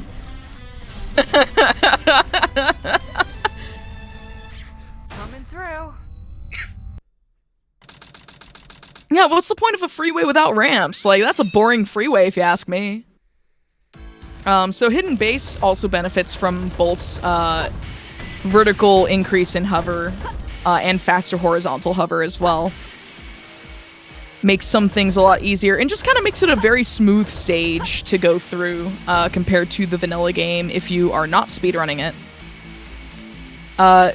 Also, if developers of the vanilla game didn't think that you could go through a wall, they would not add collision to it. That is, and the devs of Dash Adventure 2 are like, if it ain't broke, why fix it? And I'm very grateful for that. We're gonna try to get up onto this, please. Alright, there we go. I also really like Hidden Base's banger of a tune. In the vanilla game, all 6 characters have kind of a genre or style of music associated with them. Bulk's genre of choice is dance, with Eternal Engine and Hidden Base, in my opinion, being the standout tracks. I enjoy them quite a bit. I love that the updated, like, Eggman logo in this mod. There's just this manic grin that makes these levels look like they're just super pleased to see you. Yes. Like, he already has that grin to begin with, but, like, Professor Eggman, to me, is a little more unhinged than Dr. Eggman. Oh, yeah. In the Dash alternative lore.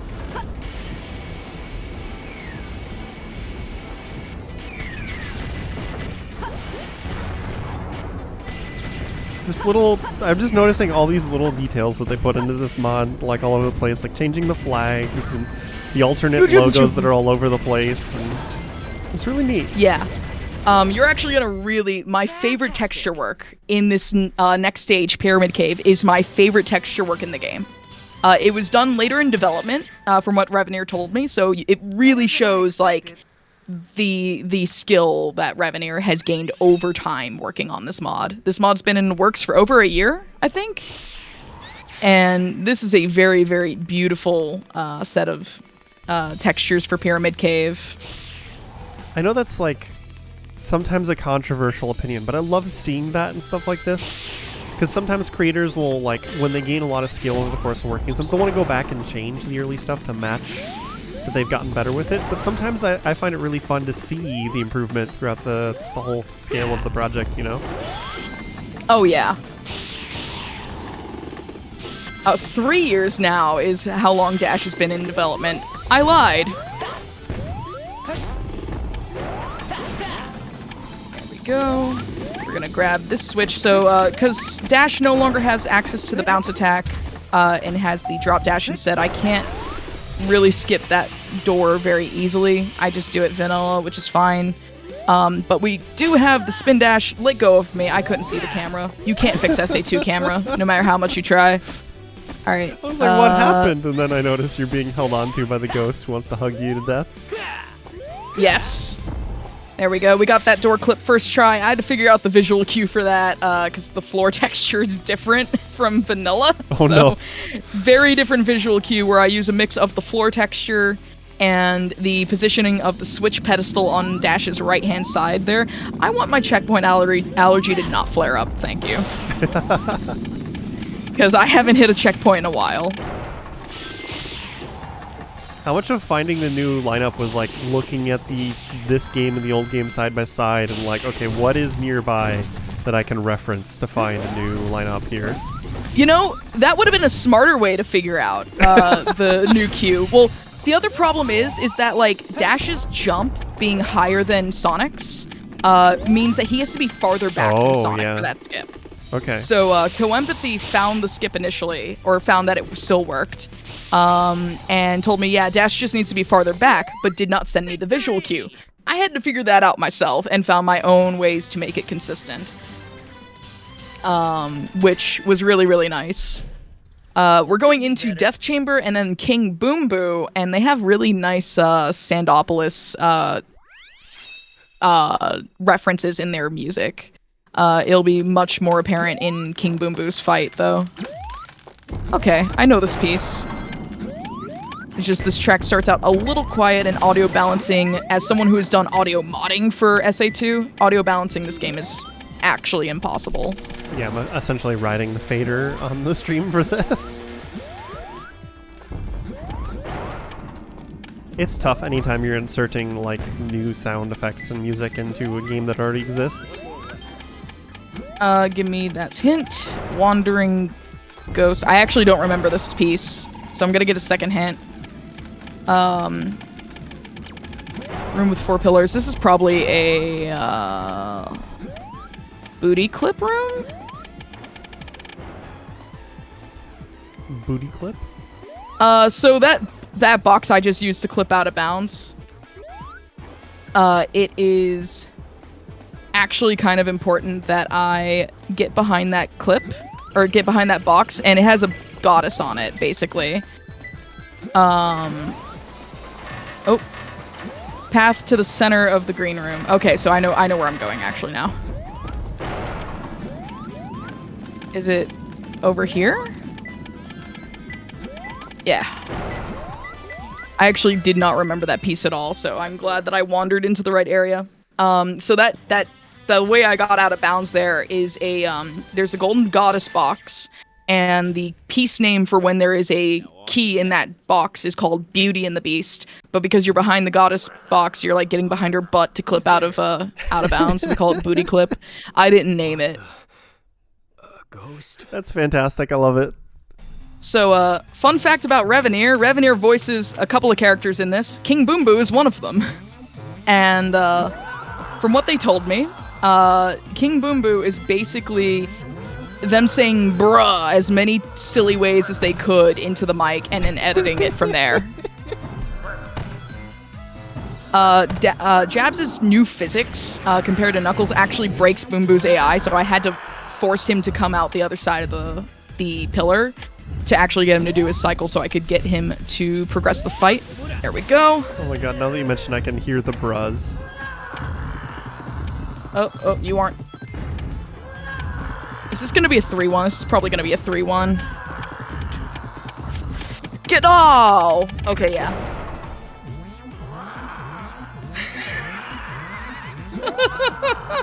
I can hear the bras now. I wouldn't have noticed it if you didn't say anything. Yeah, I didn't notice it until Revenir on call with me was like, by the way, I just said bruh as many dumb ways as I could into the mic for this. It's fantastic. I love it. Jabs' new physics also make it harder to approximate how to get the single cycle King Boom Boo fight, because he's a lot faster than Knuckles, and Boom Boo does not rubber band correctly to Jabs' speed. Jabs will outrun him every time. I like the fireball bruh, which is the bruh, bruh. It's great. Oh, no. Oh, Ooh, wow, that worked okay. out. Yo, you went into me digging. I'm cool with that. And like any good person walking away from an explosion, we put our shades on. It's appreciated. Yeah. What a hassle. King bruh. So we have Egg Golem here. Normally in the speedrun, people do super bounces. I can't do that as Dash because no super bounces, but Dash has a ridiculously high jump plus a double jump, which like basically says, hi Egg Golem, I don't care about your existence. So, yeah. I'm going to wait for him to stabilize a little bit here, because I would like to not fall into the quicksand. Really? And then, there we go. You sure you don't want to? I would like to not fall into the quicksand. It's just slow, in my opinion. I love the Sandopolis music references in the desert stages. They're so good. I thought when I first played this that Dash says Stone Cold Steve Austin. Just because of the way he's Stone Cold, and it's like, Steve Austin? Alright, so if you download this on Sonic Hacking Contest, you will not get the same vanilla set that I'm playing for Eternal Engine. Per my recommendation from the dev team as well, delete the stage set for Eternal Engine in the mod folder. You will thank me for it. In fact, the dev team would thank you for it, because it was a very old layout, and every time I was doing runs of this, like, they were just like, God, I can't stand looking at Eternal Engine set. It's so bad. We need to change it. Just delete it, please. So I did. Normally I don't do that, but when the dev team tells me do it, I do it. So this is back to like the vanilla textures for this stage? The textures are still Revenirs, but the level layout is vanilla. Okay. I have tried to figure out if Eternal Engine Skip or any form of it is viable as Bolt. We don't think it is. We have to do a little more digging again, because we know vanilla, or the old Eternal Engine Skip on Bolt's new physics does not work. I have tried for a good chunk of time to get it to clip out of bounds, and I just can't. But Amber, Jabs does digging, not Bolt. You know what? You're not wrong. I had to tell the joke. It was hanging in front of me. It was low-hanging fruit. All right, we're gonna try to get. No. I'm gonna try this. Nope. You know what? Screw it. We're just gonna fly over here. You can fly up to the second pulley if you jump on the railing and just fly up with a little bit of with the right momentum. But I give it a shot in passing. If I can't get it, or if I can't land on the railing, I just say screw it and do it slightly slower. Yeah, it seems like a short enough skip that it's not worth like retrying endlessly. No, it's not. Like, especially in a no reset setting. If you were trying to optimize ILs, yeah, of course. But this is not an IL. This is a full game run. There's a certain amount of respect for Showcase. Like, this trick's really cool. It doesn't take much time, but I want to get it. But it's also just a railing jump, so... Yeah, I'm only willing to bash my head against the wall for certain tricks. I did not jump there, which is kind of unfortunate because this is way slower than Bolt's hover. So I'm trying to make sure I hover across this as best I can without free floating. We're going to bait this Artificial Chaos attack, and we're going to drop down. Down we go. I was like, man, am I going to be able to, like, not have to break my fall? No, I had to break my fall. Hello? Other two targets, I thought you were gone. 3 minutes is not that bad at all, actually. 3 minutes is a gold split for me, whoops! I was like, wow, this doesn't feel great, and then it just like, no, that's a gold split, enjoy. I love when that happens on speedruns. You're like, oh, this isn't great. Alright, I guess we'll deal with it. Wait a minute. It's like, wait a second. Is that a real gold? It is. In my case, it is. Alright, so Meteor Herd is our last jab stage if you don't count his segment in Cannon's Court.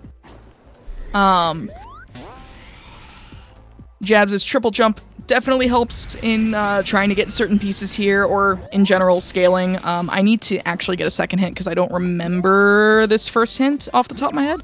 Down below, that's what I thought. I'm going in the wrong direction. That's okay.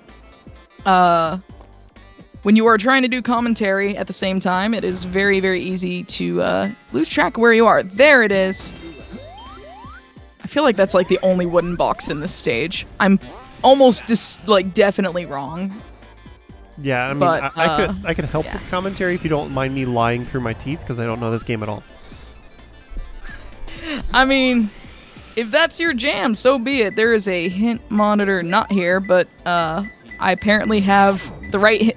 You know, have you ever just happy accidented it right into the piece that you were looking for without realizing you were looking for it? I'm gonna say because yes. That's just what happened there. Moving smoothly at the top of the arc is... Heck you. That was a great noise. What was that? That was me being mad at Artificial Chaoses. They are awful. Perfect. Now on to the next.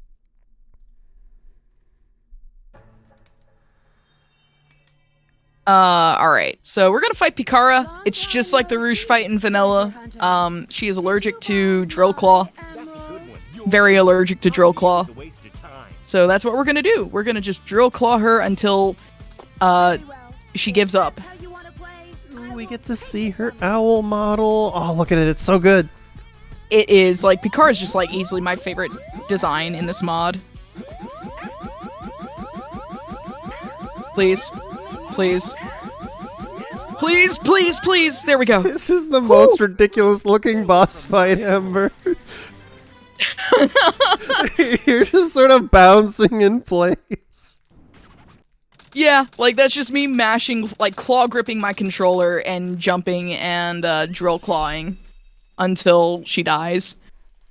So Crazy Gadget, I'm nearly certain that Crazy Gadget skip is possible in this mod. I never learned it in vanilla, so we're not doing it here. Plus, I like the stage skipless, so you're gonna have to pry that out of my cold dead hands. So skip. There's a skip, and then there's another skip that skips that skip. Is that what's going on? Yes. Yep, that's exactly it. So we had original Crazy Gadget skip, and then it was found in tasks that you could skip that skip, and then Dark Pro, I want to say, is the one who made that human viable. Nice. Maybe I'm wrong, but I want to say it was Dark Pro. I don't remember my SA2 speedrun lore all that well. Skip's terminology can be a lot of fun. I think my favorite one is Super Mario Odyssey Dino Skip. I love that. There we go. All right. Oh, that's a good point in chat. Are you skipping the skip? Basically, yes, and doing it skipless. So, is it really CGSSSSSS? SSS. Some S's here. I don't want to think about how many S's that is. I give up. If this was a test of wills, you just won. Alright, don't drop dash there. I've drop dashed and, like, flown off into space and, killed myself and been very, very upset about it. Because I didn't hit a checkpoint prior at that point.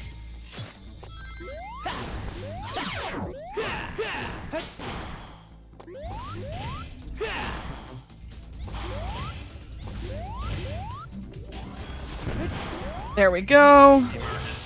Alright, so normally you skip this gravity room by just doing a super bounce, but we can't do that. So we still have to hit the switch to activate the missile. Thankfully, we can just do it that way. I'm gonna get a funky camera here, so I'm gonna walk to this side. I said I'm gonna walk... Where am I? Where even am I? No. This is not the funky camera you were trying for. Yeah, no, that is the funky camera I was expecting, because it does that. Oh, really? Okay. That cackle is Revenir. Revenir voices Professor Eggman. That is the other main character that they voice. They do some other miscellaneous voice, like the Aegis or gun agents from like the Flying Dog, Hotshot, and Bigfoot bosses. Don't worry, Wolf Boy. You're next. But he does the voice of Dr. Eggman. I forgot, he also voices Dust the Rabbit, because, paying people for voice acting is expensive, so voice a lot of characters yourself, it's fine, as long as they're all distinct.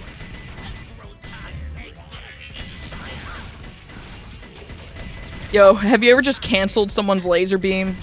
I have. Like, I saw it come out and it just, like, disappeared. Doing a lot of voices yourself can also lead to fun moments where you're having to do entire scenes with yourself. Basically, yes. Alright, so Final Rush skip is possible.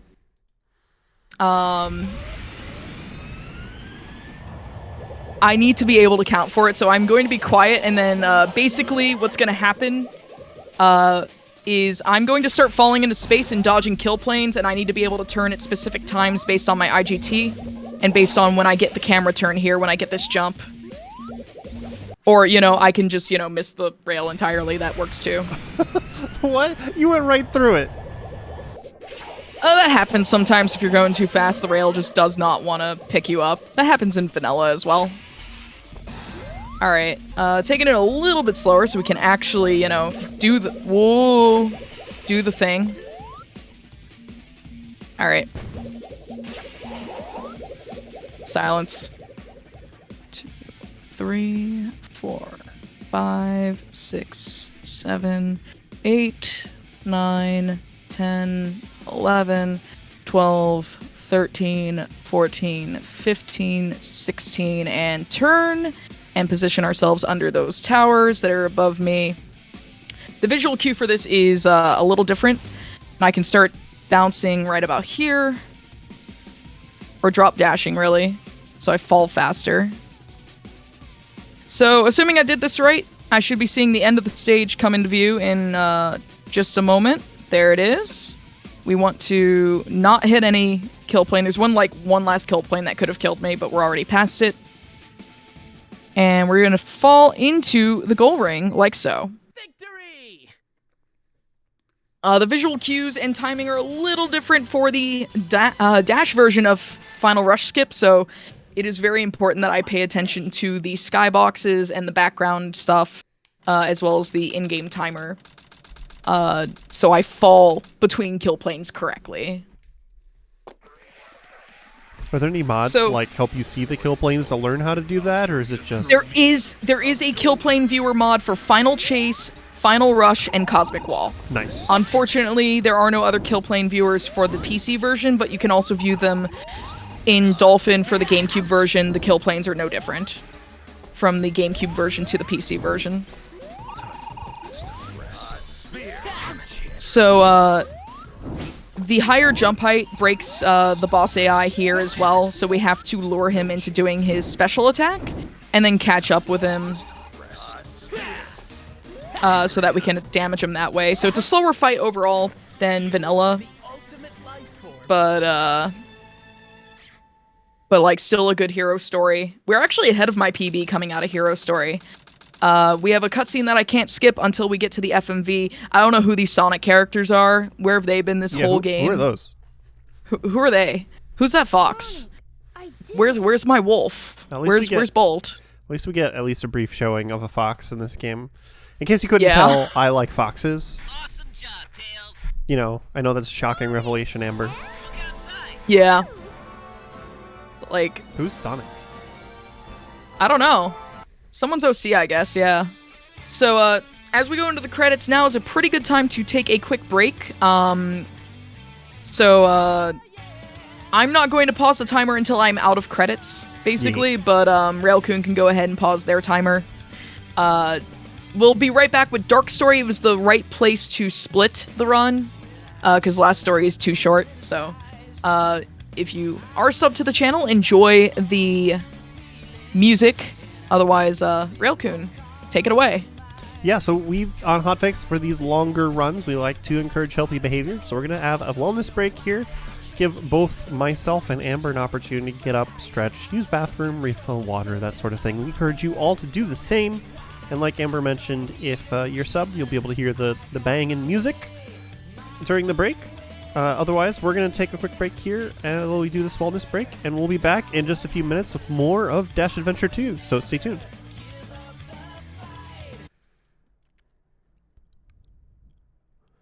Hello everyone, and welcome back to the Community Spotlight. We just took a quick little wellness break. Hope you all had a moment to calm down, stretch your legs, refill your water, etc. Just take care of yourselves, it's important. We were paused here in between stories. Amber let it run out until it was about the time where they would have started the next run and sort of paused it so we can have a pretty accurate timing here. So is there anything else you want to cover about like this before we hop right back into it? This has been a good showcase, but I'm curious if there's anything else you want to mention before we start the next story. Yeah, I will just, for anyone who's filtering in now, hi, my name is Amber Cyprin. I used to speedrun the vanilla Sonic Adventure 2. This is Dash Adventure 2. It is a very extensive mod for the game. It goes off the concept if Sega went with the rabbit concept design that they had for Sonic instead of the Hedgehog. And the result is a fully redesigned cast, new physics, new movesets, new textures, some level layout changes, I think I already said physics, but new physics. We're going to emphasize that again, especially here for Dark Story. The characters you're about to be seeing for this story are Dusk the Rabbit in place of Shadow the Hedgehog, Professor Eggman in place of Dr. Eggman, and Pikara the Owl in place of Rouge the Bat. I will try to explain their differences as we play as them in their stages to the best of my ability, but this is a wonderful, wonderful mod, very extensive. I think I also said new soundtrack, maybe I didn't, but new soundtrack. New physics, did we mention new physics? Yes, new physics. 3 times the new physics. Well, yeah, because and there's 3 characters. Yeah, and there were skips found for some Eggman stages, found as early for this mod, found as early as this morning, that I've implemented into the run. So hopefully no spaghetti there. But Full disclosure, there may be some spaghetti. They're not that bad. One of them is at the point where I could try it for a minute and finally get it after losing a minute and still break even with my old PB. So Nice. Big that's skip. how that goes. Yeah, it's a big skip. But yeah, I think we're about ready to pop into the run. Yeah, like it's gonna be a straight shot basically from here until the end of the run because last story is very short, so we won't be doing another break I think after that or after this story. We'll have a little bit of a breather during the credits at least. Oh yeah, I actually like all stories because I get that break. So, yeah. Are there even new physics? There are in fact new physics for the 4th time. All right. But yeah. We say it enough times, maybe we'll match the entire cast of characters in the game. But are you ready to get started again?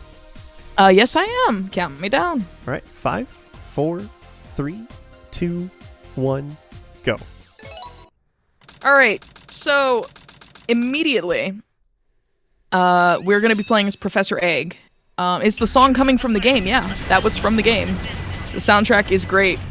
Professor Eggman also moves faster than his vanilla counterpart, Dr. Eggman, because, you know, being a professor is faster than being a doctor, clearly. Those are optimal strats. But you'll notice immediately his hover functions even differently from Bolt's if you saw the Hero Story run. He functions kind of like Diet Cosmic Wall, except faster. He gets I can see the height gain on that hover. Yeah. He gets a big burst of speed upwards. Pause hovering does affect it if you are familiar with the vanilla speed game. There we go. So my take And on we the Dr. Eggman versus Professor, by the way? Yeah. It's a benefit of being tenured. Like, get more speed on There your you mech, go. right? Yeah. I'm playing with fire. Can you lock onto that target, please? Thank you. I destroyed the other security door before the one that was directly in front of me.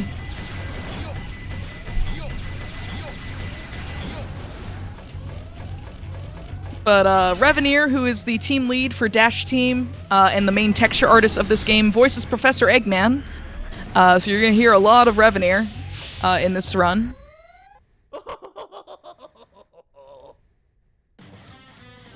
We are going to very briefly, in our next boss, we're going to very briefly see Dusk the Rabbit, but I'm not going to explain how he works until we get to Radical Highway, which is his first full stage. I still love that laugh. That laugh is so good. Oh, yeah. Like, I've been in calls where Rev just decides I'm going to do the Eggman cackle. Okay. Let's get a ring.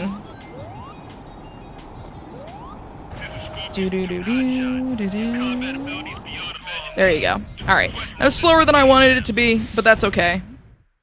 Worthless machinery.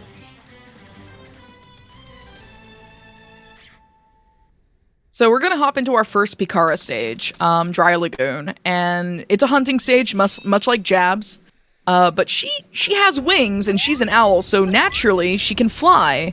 And I will show you that in just a moment. Her kit is geared towards gaining height and being able to keep it. I am going to climb here, though, because it is a little faster. Once I'm already latched onto the wall. But we're going to dig here so I can get that last little bit of height. Preferably not run into things. That would be... Oh, there it is. Okay. I was like, there's a few different places it can be. There we go. So Pikara does not lose height when she is gliding.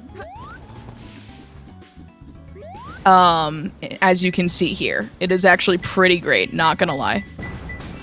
She can also gain height with the Y button in mid-flight. We are going to clip out of bounds here with this box. I said we're going to clip out of bounds here with this box. There you go. Box, please. Yeah, so you are actually seeing an example here of her refusal to lose height. There we go. Show is over.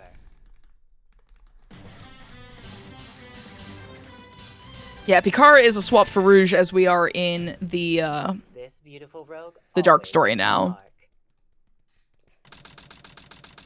And she just feels really good to play as and movement-wise. So Sand Ocean is one of the 2 stages that found a little bit of a small skip for optimizing it. If I do this right, I will get under 50 seconds. If I were to do this really right, I would do it under 40. Or we can get hit! Mystic Melody, please. There we go.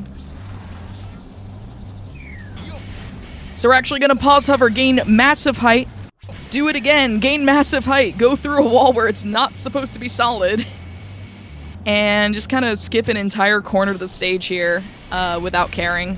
We're gonna knock down that pillar from a distance. Shoutouts to Coempathy for finding some stuff. And then we're gonna pause hover our way up onto the final stretch here. There's the 44-second Sand Ocean. We don't need Sand Ocean in this game anymore. So we didn't find out that pause hovers were a thing for Eggman until last night when Coempathy tried it. In the vanilla game, pause hovers are where you pause in between your jump and your hover inputs to get them as close together as possible to get more height. And we take advantage of that with Eggman. Bolt cannot, though. So here we are in Radical Highway. This is Dusk the Rabbit. He is faster than Dash in raw running speed. He is very, very slippery, though, in return. He has a high jump because he is a rabbit, and he also has this ridiculous air boost by pressing the Y button in the middle of a jump. He also has the Jet Lance. Off of a triple somersault, he will get a big boost of speed that you can also jump out of. And lastly, his homing attack is extremely powerful. When it's just a jump dash. Oh, and his spin dash, if you are charging it while you're moving, will move with you and accelerate. Who needs rockets? We don't. We're Dusk. So Dusk is a very, very technical character compared to Dash. He is harder to play, I would say. There we go. We landed on the rail. This mod has very new physics. Uh-oh. Uh-oh. Uh-oh. Uh-oh. Uh-oh. Uh-oh. Uh-oh. Uh-oh. All right, no, we that was missed. the camera being rude. Camera was rude. It's okay. We Like get you're- to see it again. I like how you're talking about how, like, you don't need rockets, and then you almost, like, smash into one of the fighter jets going by overhead, just because you're so Yeah. high in the sky. All right, so we're gonna not do that there. We're gonna do this here. That was me rocket boosting or air boosting a little too early. And then we're gonna just say heck the stage here. Ooh. Homing a attack big cancels step. are a big deal with Dusk. Homing attack cancels are where if you're not homing in on an enemy and you do a homing attack and you cancel it with your action button, so B or X, or square or circle if you're on PlayStation controller. I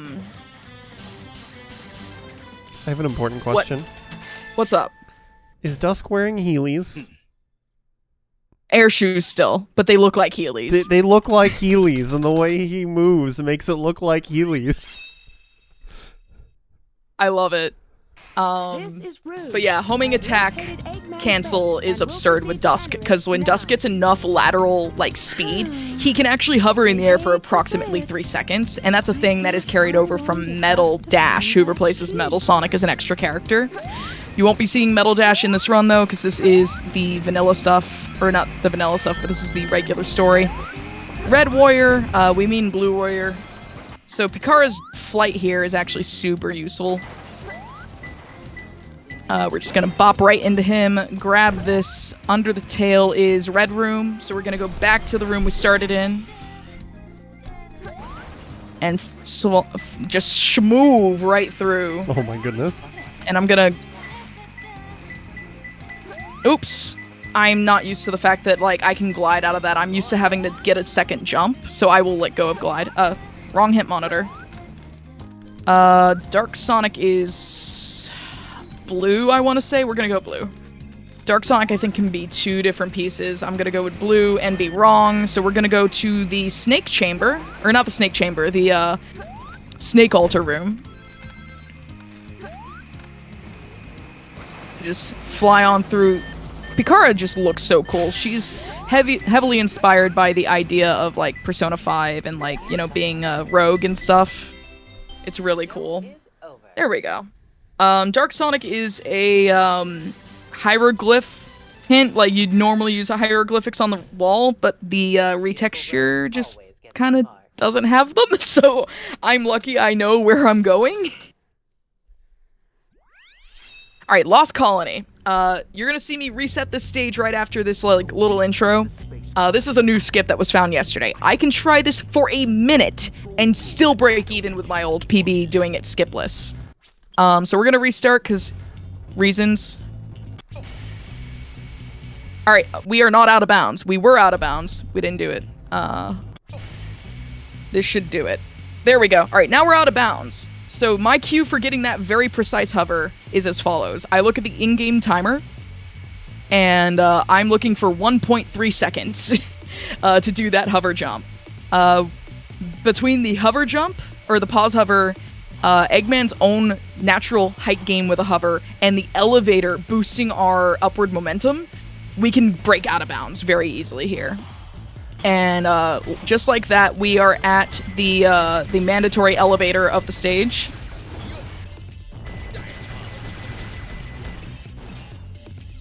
What the heck is this? This is Lost Colony Skip! A stage that used to take me over 2 minutes should now only take me about a minute 30 or a minute 40.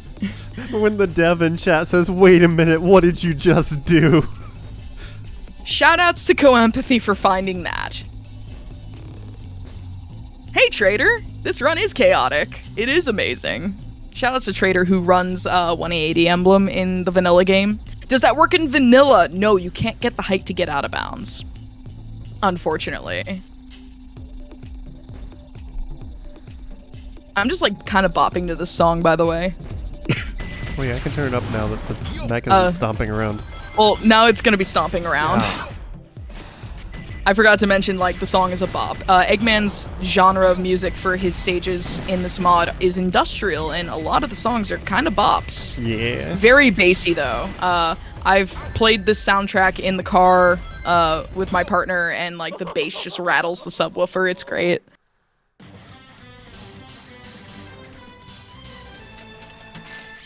Hey, there's Co-Empathy. Thank you for helping me break the game.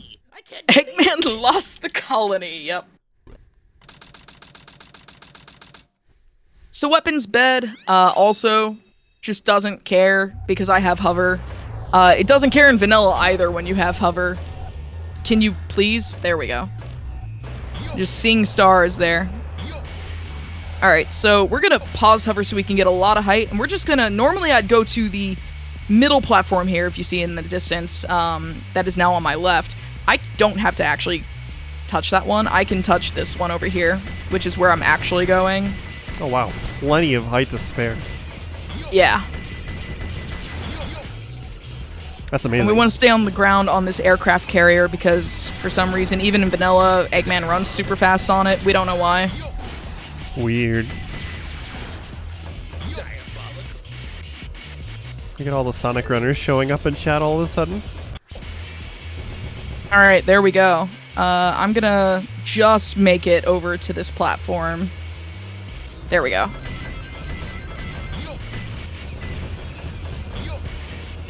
The one thing I just don't want to do is get shot and knock into the ocean before I can hit a checkpoint. That would kind of suck. There is a maze here. We don't care. There's like some like small goodies you can get in the maze, I guess, but like the real goodie is going fast and, you know, the speed we made along the way. So we're gonna ignore the maze. I was gonna make that joke. You beat me to it.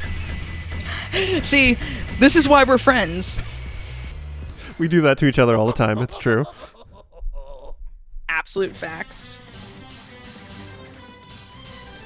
Got a bunch of new people popping up in chat, so just drop the links again if you missed them. If you're watching on YouTube, the links to both of these mods and will be in the YouTube description as well. I don't think we've mentioned that, so if you're watching in the future, just go look in the YouTube video description and we'll have information on how you can find both of these games and mods. Alright, bye Bolt. So we're gonna be moving into Security Hall, because that was a boss fight. a thing resembling a boss fight. The AI does not know what to do when you're in the air. Like, Bolt stops moving. It happens to Tails too in vanilla. If you're in the air, cannot function. I will stop. I'll stop firing. I'm just like, where are you? Where did Eggman go? Here I go. So, Security Hall has a lot of ambiguous hints, which is annoying. A place which is protected by spikes might be over here. It is over here. Let's go. The one below is empty. What color safe is it going to be? Let's find out. My bets and hedges are hopefully on blue. I'm hoping for blue.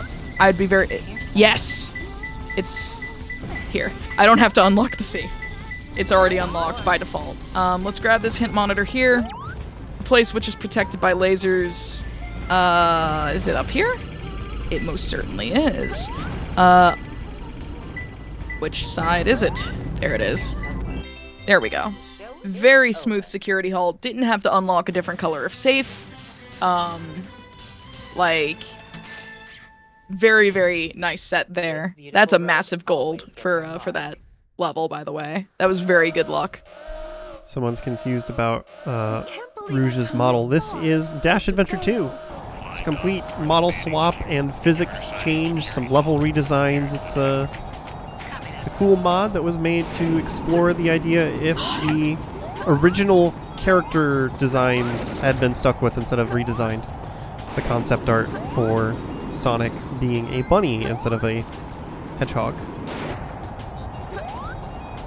So I'm going to try to manip this boss into this corner. Now that he's in this corner, I should keep him in this corner as long as I hit him on the left side of the cockpit. There we go.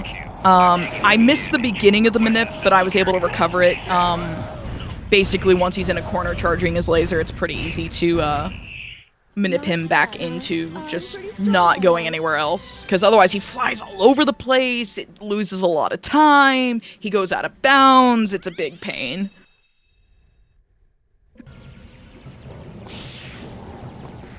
So White Jungle is the one stage in my current PB that has a death. We're gonna see if I can get White Jungle deathless. My hedges are on. Probably not, but that's okay. I believe. Alright, we got that. And we missed it, we fell out. I still All right. believe. You still believe after I'm dead? Yes. Alright. The power of my belief will undo that death. That's how that works, right? That works. That's a little finicky to do with the camera being as zoomed out as it is, and Dusk becoming basically a speck in space. No, I got it. Since you died before the first checkpoint, you get another try at Deathless, right? Yeah, That's how here that we works? go. That's how it works, absolutely. So we're gonna try to use the air dash as much as we can here. Air dashes and homing attack cancels are Dusk's bread and butter, with gaining a lot of speed in the air or gaining a lot of distance in the air. We're gonna say heck that loop. We're gonna hit the trigger for the camera and be mad about it. That's what we're gonna do. That was the death I had in my PB. So, oh well, it is what it is. White Jungle is hard as Dusk, especially even though you practice. But that's okay. If that's my most spaghettied stage in the run, I would gladly accept that. Is that just because more velocity, slippier controls just makes it tricky? Yeah, Dusk is very, very slippery compared to Shadow or even Dusk. Or not Dusk, Dash, sorry. Dusk is slipperier than Dusk. Imagine that. You can also skip that vine. That was found to be possible as well, very easily with Dusk's air dash, but it involves trying to fight the camera some more, and I'm not trying to do that anymore, because as you've seen, every time I try to fight the camera, I lose. So we're just going to take that for what it is. The camera cheats, clearly. Yep. Camera OP, please nerf. Please nerf. As expected. You can't nerf the SA2 camera. You can try, but you just can't.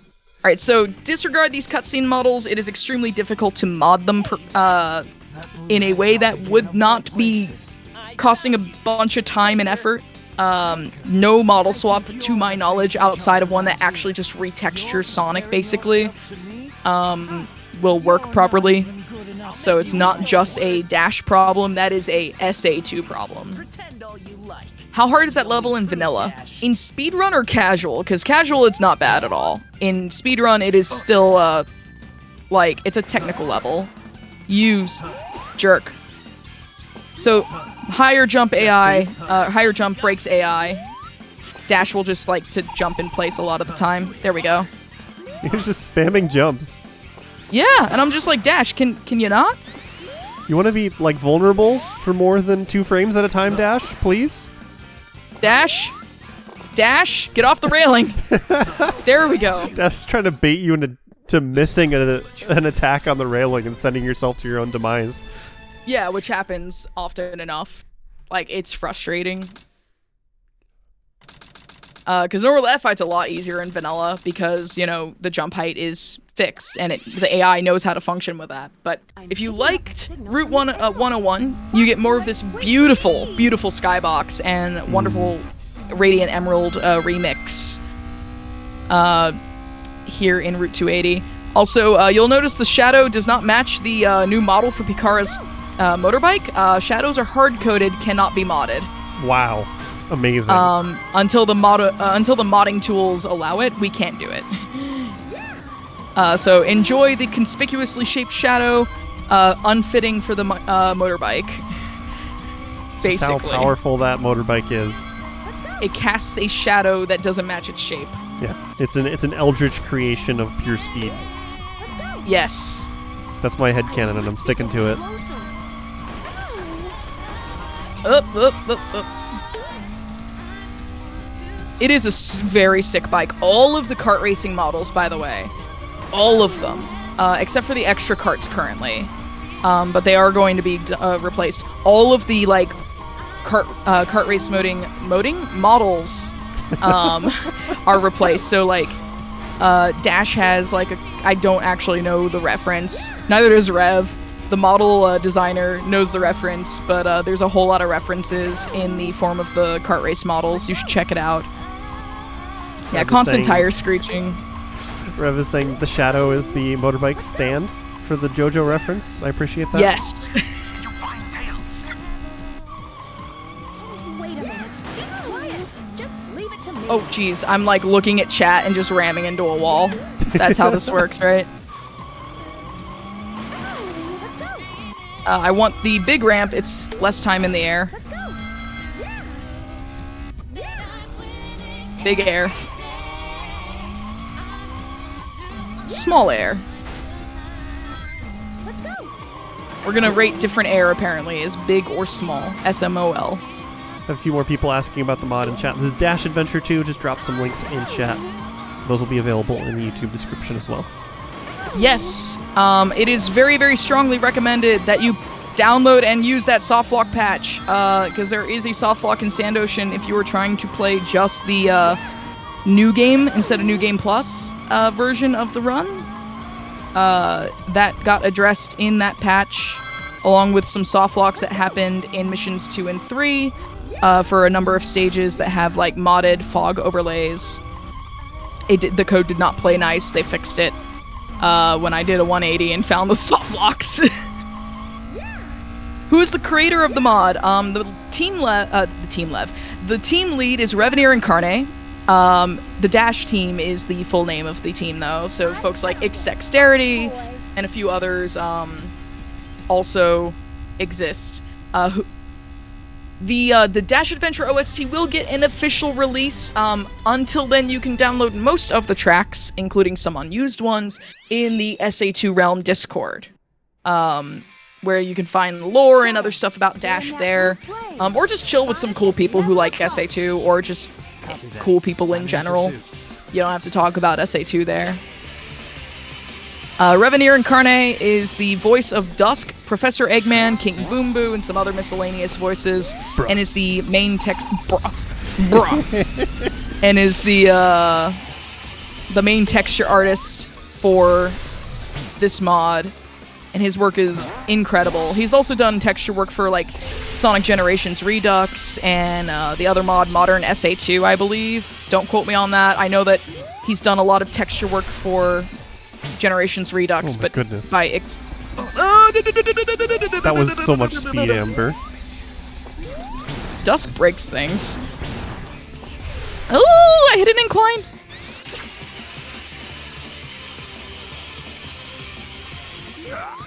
Don't miss the goal ring. I'd be a That clown would be if I bad. did. Yes.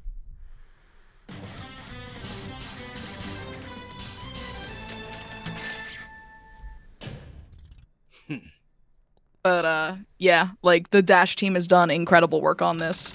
I don't know everyone who worked on the soundtrack, but a lot of people worked on the soundtrack. I do know one name I could throw out that I think has done some music for this. Besides Dream Kitsu, who does vocals for the Radiant Emerald remix and vocals for the Pikara songs. I believe Stardust is another username who has done this. And this is like my favorite thing to do. The spinning? What? Is that because you were spinning when you hit the cutscene? Yeah, basically. And I wasn't on the ground or anything, so it's just like, yeah, you could still spin. It's fine. So we're That's going into Mad fantastic. Space. This is the last Pikara level. Evil Liquid. We're gonna hit this. We're gonna hit that switch and not just the box. Thank you. Pikara's flight, much like Rouge's gliding, does not deal well with the gravity fields around some of these planets. But that's okay. Evil Liquid is up here. There are only 2 artificial chaoses in this stage. I'm actually just gonna grab this rocket. It's gonna be faster. Evil Liquid is not you. You over here. The top of the leg of machine number 1. So in Mad Space, the gimmick is the first hint is mirrored. The second hint is like legit lying to you. If it says down low, it means up high, and vice versa. As an example, I need a hint. And then the third hint will also be a lie plus mirrored. Dangerous Moon can be one of 2 places. It is if it's not down here at the bottom of the capsule, which it is not, I would have gotten a signal by now. It is going to be higher up. And we're going to grab this spring here on leg number 3.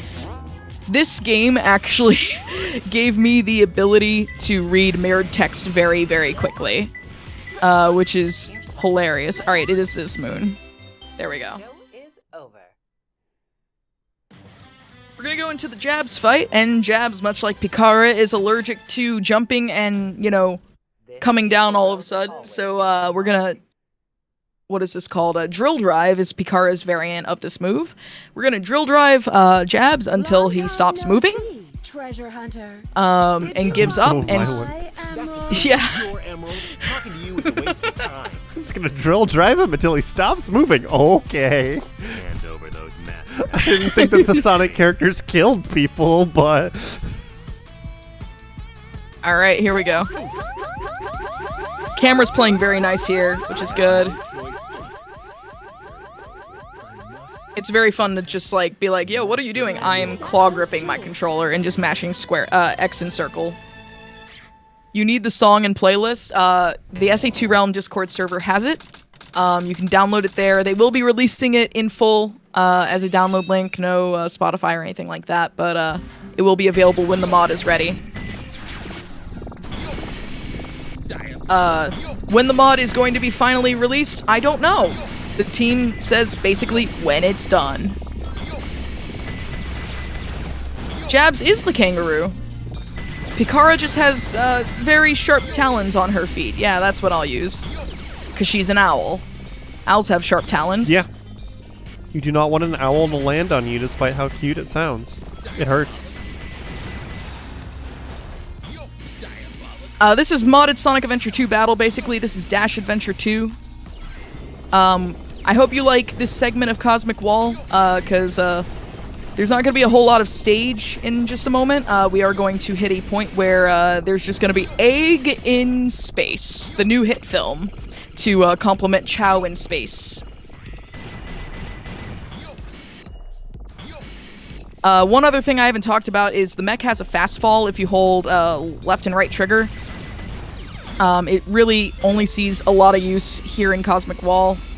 We're going to clip out of bounds very quickly. Let's go. Is that? And the goal here... Oh, sorry, go ahead. Listen, is that part of the development build that you mentioned with having the fast fall? Yes. Oh, no. The mech fast fall does not exist in the builds that you can currently download publicly. Okay. The dev team tossed me that update to do some bug testing when I found some stuff in the previous patch. Sometimes you just hit a kill play and it happens. Now we're going to fight to get out of bounds here. Alright. We're going to hopefully not turn too tight here and fly right into a kill plane. So we're going to slowly edge our way over here. So what I'm doing is I'm lining up Eggman's legs with the short tower on the right leg and the long tower on the left leg. We're going to fly this way until, assuming I hit a kill plane, of course. We're going to fly until I see a certain set of geometry pop into the top left corner of the screen, which is why I play in 16:9 and not 4:3. And then I will turn left and I will continue flying in space. And then we will see more level pop in eventually, and we'll just follow that until the end of the stage. So this is a great time for any sort of announcements or anything like that. Or if you have any questions that Reveneer has not answered or I have not answered, feel free to fire away. Let's start off by saying this is a good time to make sure that chat is hydrating themselves. Just, take care of yourselves. But as a quick reminder, after this show, That's Never Happened Before, it's a show about glitches and explaining how they work, is going to be coming on with Donkey Kong 64. That game is very glitchy, so there's going to be a lot to talk about. It's going to be a lot of fun. And they'll be starting... Pretty much we're going to take a break after this run, and then they'll be switching over to that show. It's hosted by Kung Fu Fruit Cup. It's a lot of fun if you've never seen it before. It is on Mondays now. It used to be on Saturdays. So every other Monday at 10 p.m. Eastern is when That's Never Happened Before is going to be in the for the foreseeable future. And of course, if you tune in tomorrow, Random Number Generation starting at 7 p.m. Eastern is going to be featuring Ender Lily's randomizer with Kizaran, I believe. And then after that is Aimbot, a show about first-person shooters. And it's, not referring to cheating, just runners that are good and make it look like they have aimbots, So the word aimbot has evolved a little bit to be a compliment in FPS scenes recently. So leaning into that a little bit and going to be showing off the BioShock trilogy. So both those shows tomorrow are going to be a lot of fun. And of course, you can tune in most days of the week starting at 7 p.m. Eastern here at Games Done Quick on Twitch for our hotfix content with live speedrunning tutorials, and just speedrunning content. It's a lot of fun. If you're your first time seeing it, we do this pretty much every day of the week at this point. So come check us out, give the channel a follow, and we'd appreciate it if you would subscribe, as Hotfix is funded in part thanks to your subscription and bits. And as we come up to the end of the stage, I would like to reintroduce myself. My name is Amber Cyprin. If you like just hearing my voice, I host a show here on Hotfix as well called Never Before Seen, where we focus on games and categories that have never been seen before on the mainline GDQ event stage. So AGDQ, SGDQ, and GDQX.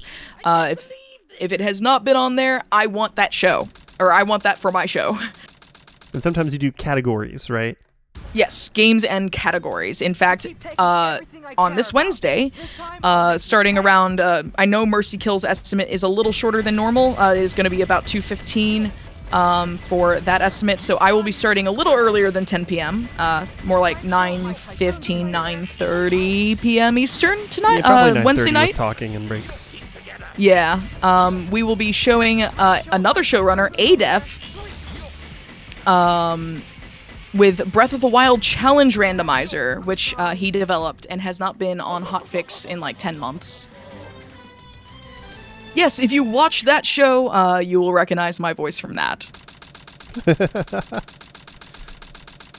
Amber Cyprin's also great. Doesn't always stream, but is worth a follow for when they do. Yes, I am primarily a marathon organizer. Oh, sorry, yeah, twitch.tv/Amber Cyprin. I am primarily a marathon organizer. I am currently and spearheading Fast Pace for Headspace, which is going to be hosted on my partner's channel, twitch.tv/TGH_SR. We're going to be raising money for Take This, which is a mental health charity that focuses on destigmatizing and raising awareness in the gaming communities on mental health wellness and all that good stuff. So this is Final Chase. I try to break it as much as I can without outright skipping it because I don't know the skip. The next main GDQ event is in January. I am a runner for it. I am also a host for it. I am excited. I'm going to be running in the Sonic block, Sonic 4 Episode 2 co-op with Argic, a very good friend of mine, and it's going to be a hilarious run. We've been working really hard on a bad idea that I came to him last January with. We started to learn it. It went dormant because we're both very busy people. And then when I was like, yo, AGDQ submissions are opening like extremely soon. Do you want to go back and revisit that? So we learned the run and Ooh, that's nice. have world record, and it's a lot of fun. All right, so Yeah, we're and gonna. if you're curious about any of the GDQ dates, you can always just go to gamesdonequick.com. It has all the information on our upcoming events. Yes. So what are you doing right now? I am trying not to miss this platform. That is what I'm doing. Ooh. What just happened there was I used a combination of a spin dash jump, Dusk's air dash, and a homing attack cancel, which gets me a lot of lateral distance, to basically fall around a part of the level. Dusk! And I fell through, like, between some kill planes to go to a later part of the level. I like that you can tell the true panic sets in when Amber starts singing mid-sentence. Yes. Alright, there we go. Yeah, Reveneer has been watching me working on this game alongside Co-Empathy. Co-Empathy sometimes just shows up, boots the game up, finds a new skip, shows me it, and I learn it. Here we go. Is basically what's been happening.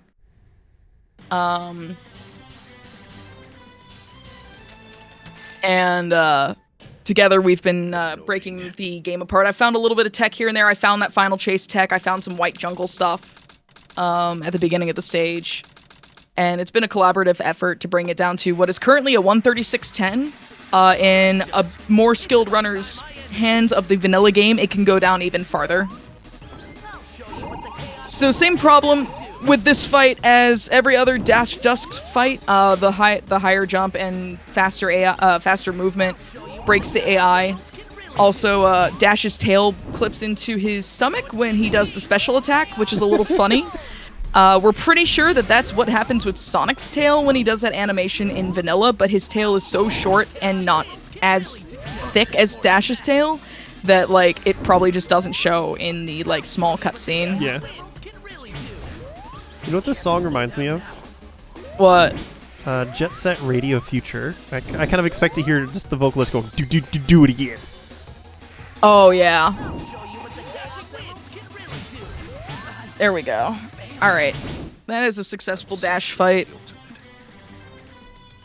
So who are these Sonic OCs exactly? They are the result of a redesigned cast where we explored the concept of what if Sega went with the rabbit concept art design for Sonic instead of the hedgehog. So naturally, Shadow can't be a hedgehog if, you know, Sonic becomes Dash the rabbit. So we have Dusk the rabbit.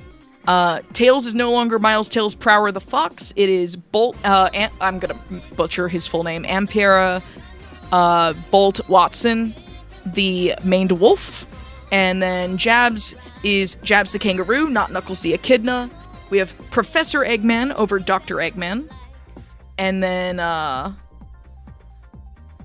we have Pikara the owl over Rouge the bat. And obviously, I already said Dusk the rabbit. Dusk the rabbit over Shadow. Yeah, sort of like AU if, like, what would happen if Sonic was different, because then you have to change all of the other character designs, because Sonic's different. And a lot of effort's been put into this. It's really neat. Oh, this credits music actually is not part of the mod. This is part of my sound mod. Most of the dash stuff overrides mine, except for the credits music. I deleted the credits music from the dash mod because I wanted my stuff. That's fair. I went to the effort of shortening the OVA full song into these credits. I want to hear it, dang it.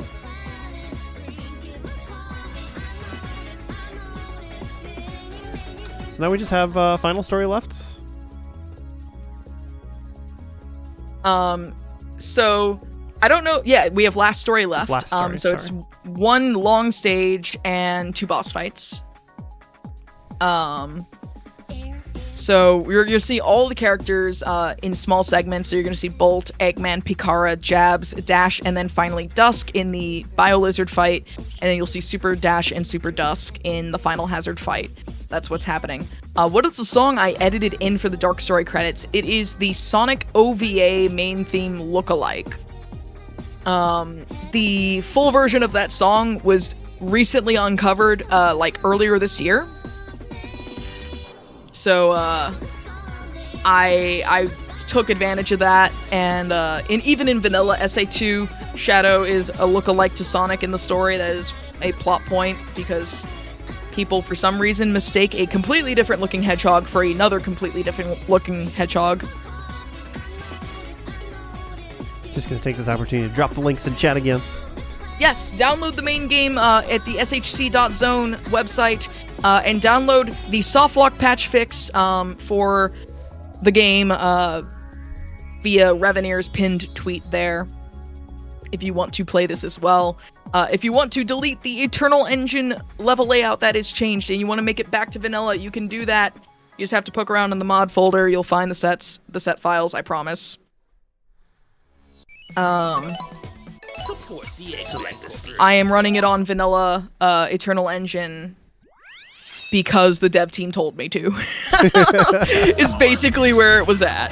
Like, if someone said, yo, this level layout isn't great because it's old, like, delete it, and it wasn't the dev team, I wouldn't have deleted it. Yeah. But the dev team told me to, so I listened to the dev team. Especially since they gave you this dev version to show off on this showcase, you know? Yes. If that's their request, then yeah, just go with it. Yeah. This is not the final build. It is very close to complete, but it is there is going to be some feedback that they've gotten from the hacking contest that they want to apply as polish to the mod. So it should hopefully be releasing when it's done. Soon.tm, the usual game dev stuff, you know. Yeah, and you can see how much there we go. effort's been put into this mod, so Oh yeah. taking extra time to add polish will only improve it from here. Oh wait, right. You just Bolt tried does to not pause get boost. pause hovers.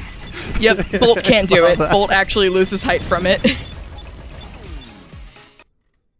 Alright.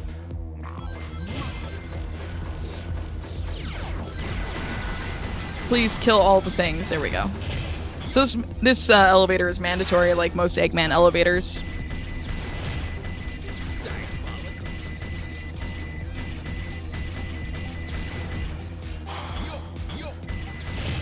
Yo, that artificial chaos was trying to go in. Like, out the gate. Just tried really, really hard.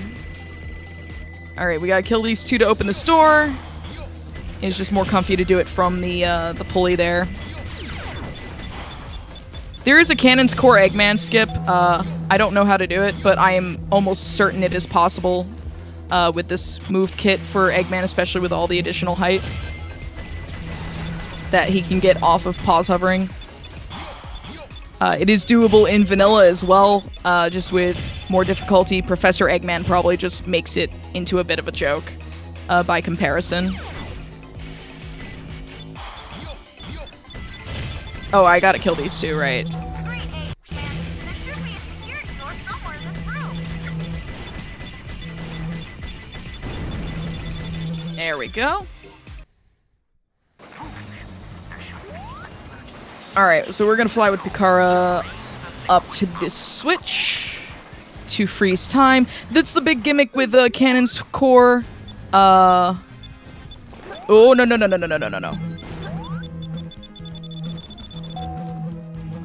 Did I get it? I still can't get in! No, you jerk! It's okay. Alright.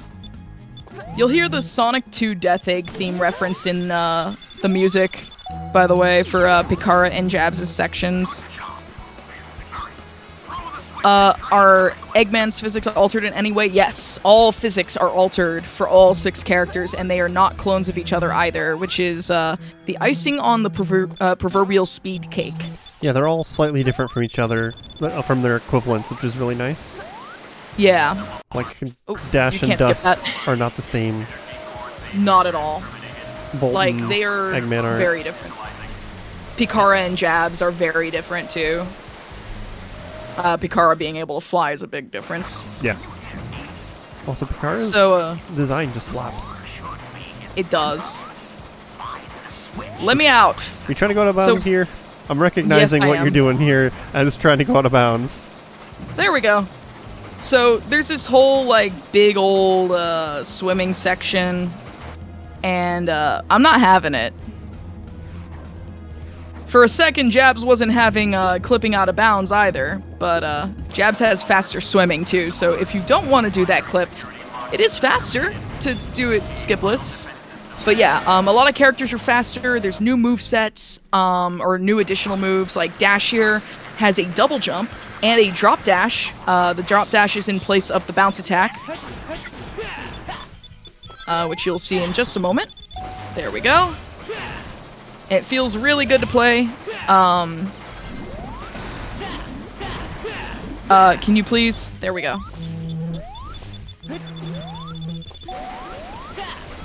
I can't see. I cannot see. Okay. I was like, I'm not leaving this until I can see.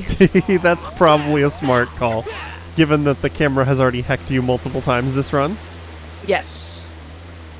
Camera has hecked me here. What moveset does Jabs the Kangaroo have? He has a triple jump for starters, including like being able to do that in midair, so climbing's a lot faster. He has a higher jump, higher run speed in general.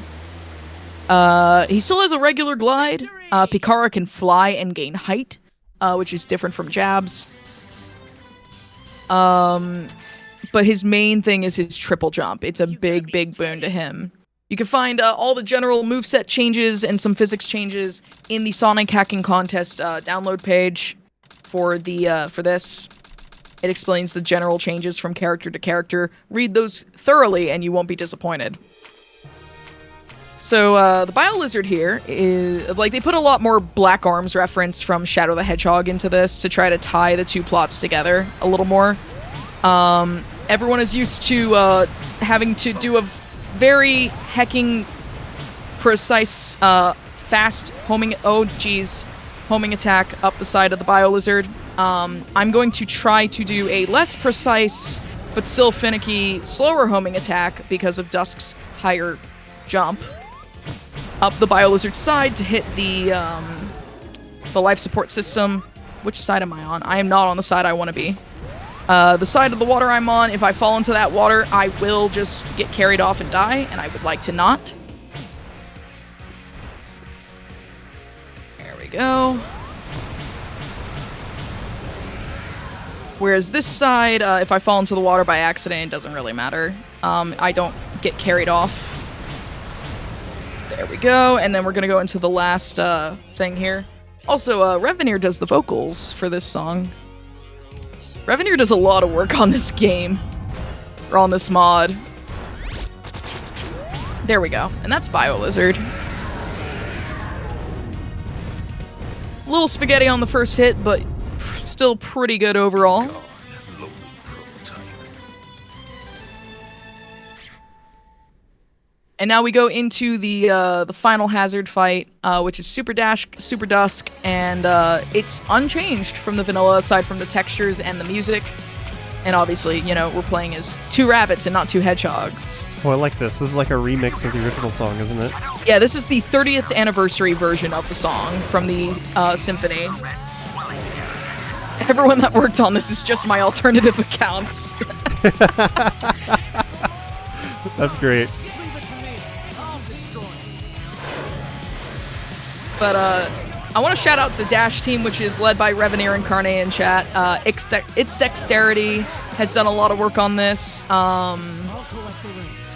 Hoppy has done a lot of work on this. I don't remember Hoppy's full username. I'm so sorry.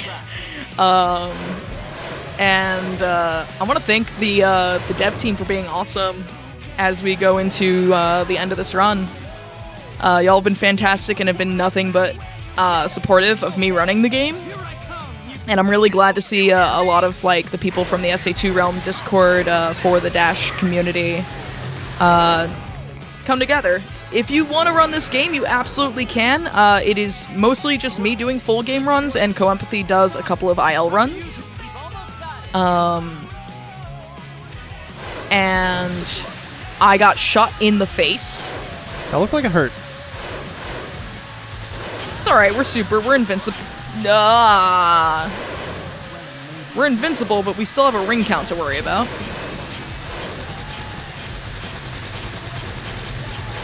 There we go. Can you get additional rings in this fight, or is the ring counter just sort of like a timer? The ring counter is a timer. If you switch over to the other character by flying past the Bio Lizard, it will take whatever ring count you had and subtract it from what would be a full switch. Okay. Time is going to be on the fade out here when the IGT stops running in the top left corner. Right. And time. That's a 1:35:23 real time, and that is a new PB. Yay! Congrats, Amber. Thank you. And all of a sudden, two super hedgehogs just kind of come in and save the day after all of everyone else's hard work. Who are these characters? I don't know who these hedgehogs are. Clearly there's some glory hogs trying to steal all the credit. Yeah, glory hedgehogs. Yeah. I'm glad you appreciated that pun. Yes. For reference, I was up until like 12 noon today streaming doing practice for this prior to the show. And I'm an overnight person, so that was pretty late for me to be up. And I PB'd by 7 minutes and 10 seconds. And I just PB'd again by 47.3, which is absurd. The live PB hype. You got that big skip on like what, your second try? The one you said you could do Lost for like Colony? a minute? Yeah. Yeah. Lost Colony was second try, which was really good. Shadow. Overall, I think it's a really good run, a really good showcase of the game, in my opinion. I'll leave Revenir and the rest of the Dash team to determine whether or not it was worthy of the game's caliber. But if you like this game, please, please, please download it and the soft lock fix patch. Download those. It's a lot of fun, even casually. It's a lot of fun. If you like SA2, this is a great take on it. Nice, fresh, like refresh way to play it. If you don't like SA2, I will warn you, this does not fix SA2's core problems. The mod tools do not allow it to be fixed in that way. But this is Dash Adventure 2, all stories, new game plus. I've been playing a lot of it. Alternatively, if you liked Sonic Time Twisted, if you were here earlier and you watched me run Sonic Time Twisted, go download that. There are 2 links for that. If you want to play the version 1.1, go to the Game Jolt page, and that's the 1.1 link. If you want to speedrun it, 1.0 is on the speedrun.com page and is recommended for full game runs. You could do ILs on 1.1 and it'd be fine. We accept both patches, but 1.1 is inherently slower because of several things being patched. So as a reminder, go follow Amber Cyprin. They're great. Yeah. Doesn't stream that often because does a lot of marathon organization, and you got one of those coming up. So why don't you give us the full shill? When is it? Where can we watch it? What's it benefiting? Oh yes. Well, first off, hi, I'm Amber Cyprin. If you don't know how to pronounce my last name, that's why I always say it.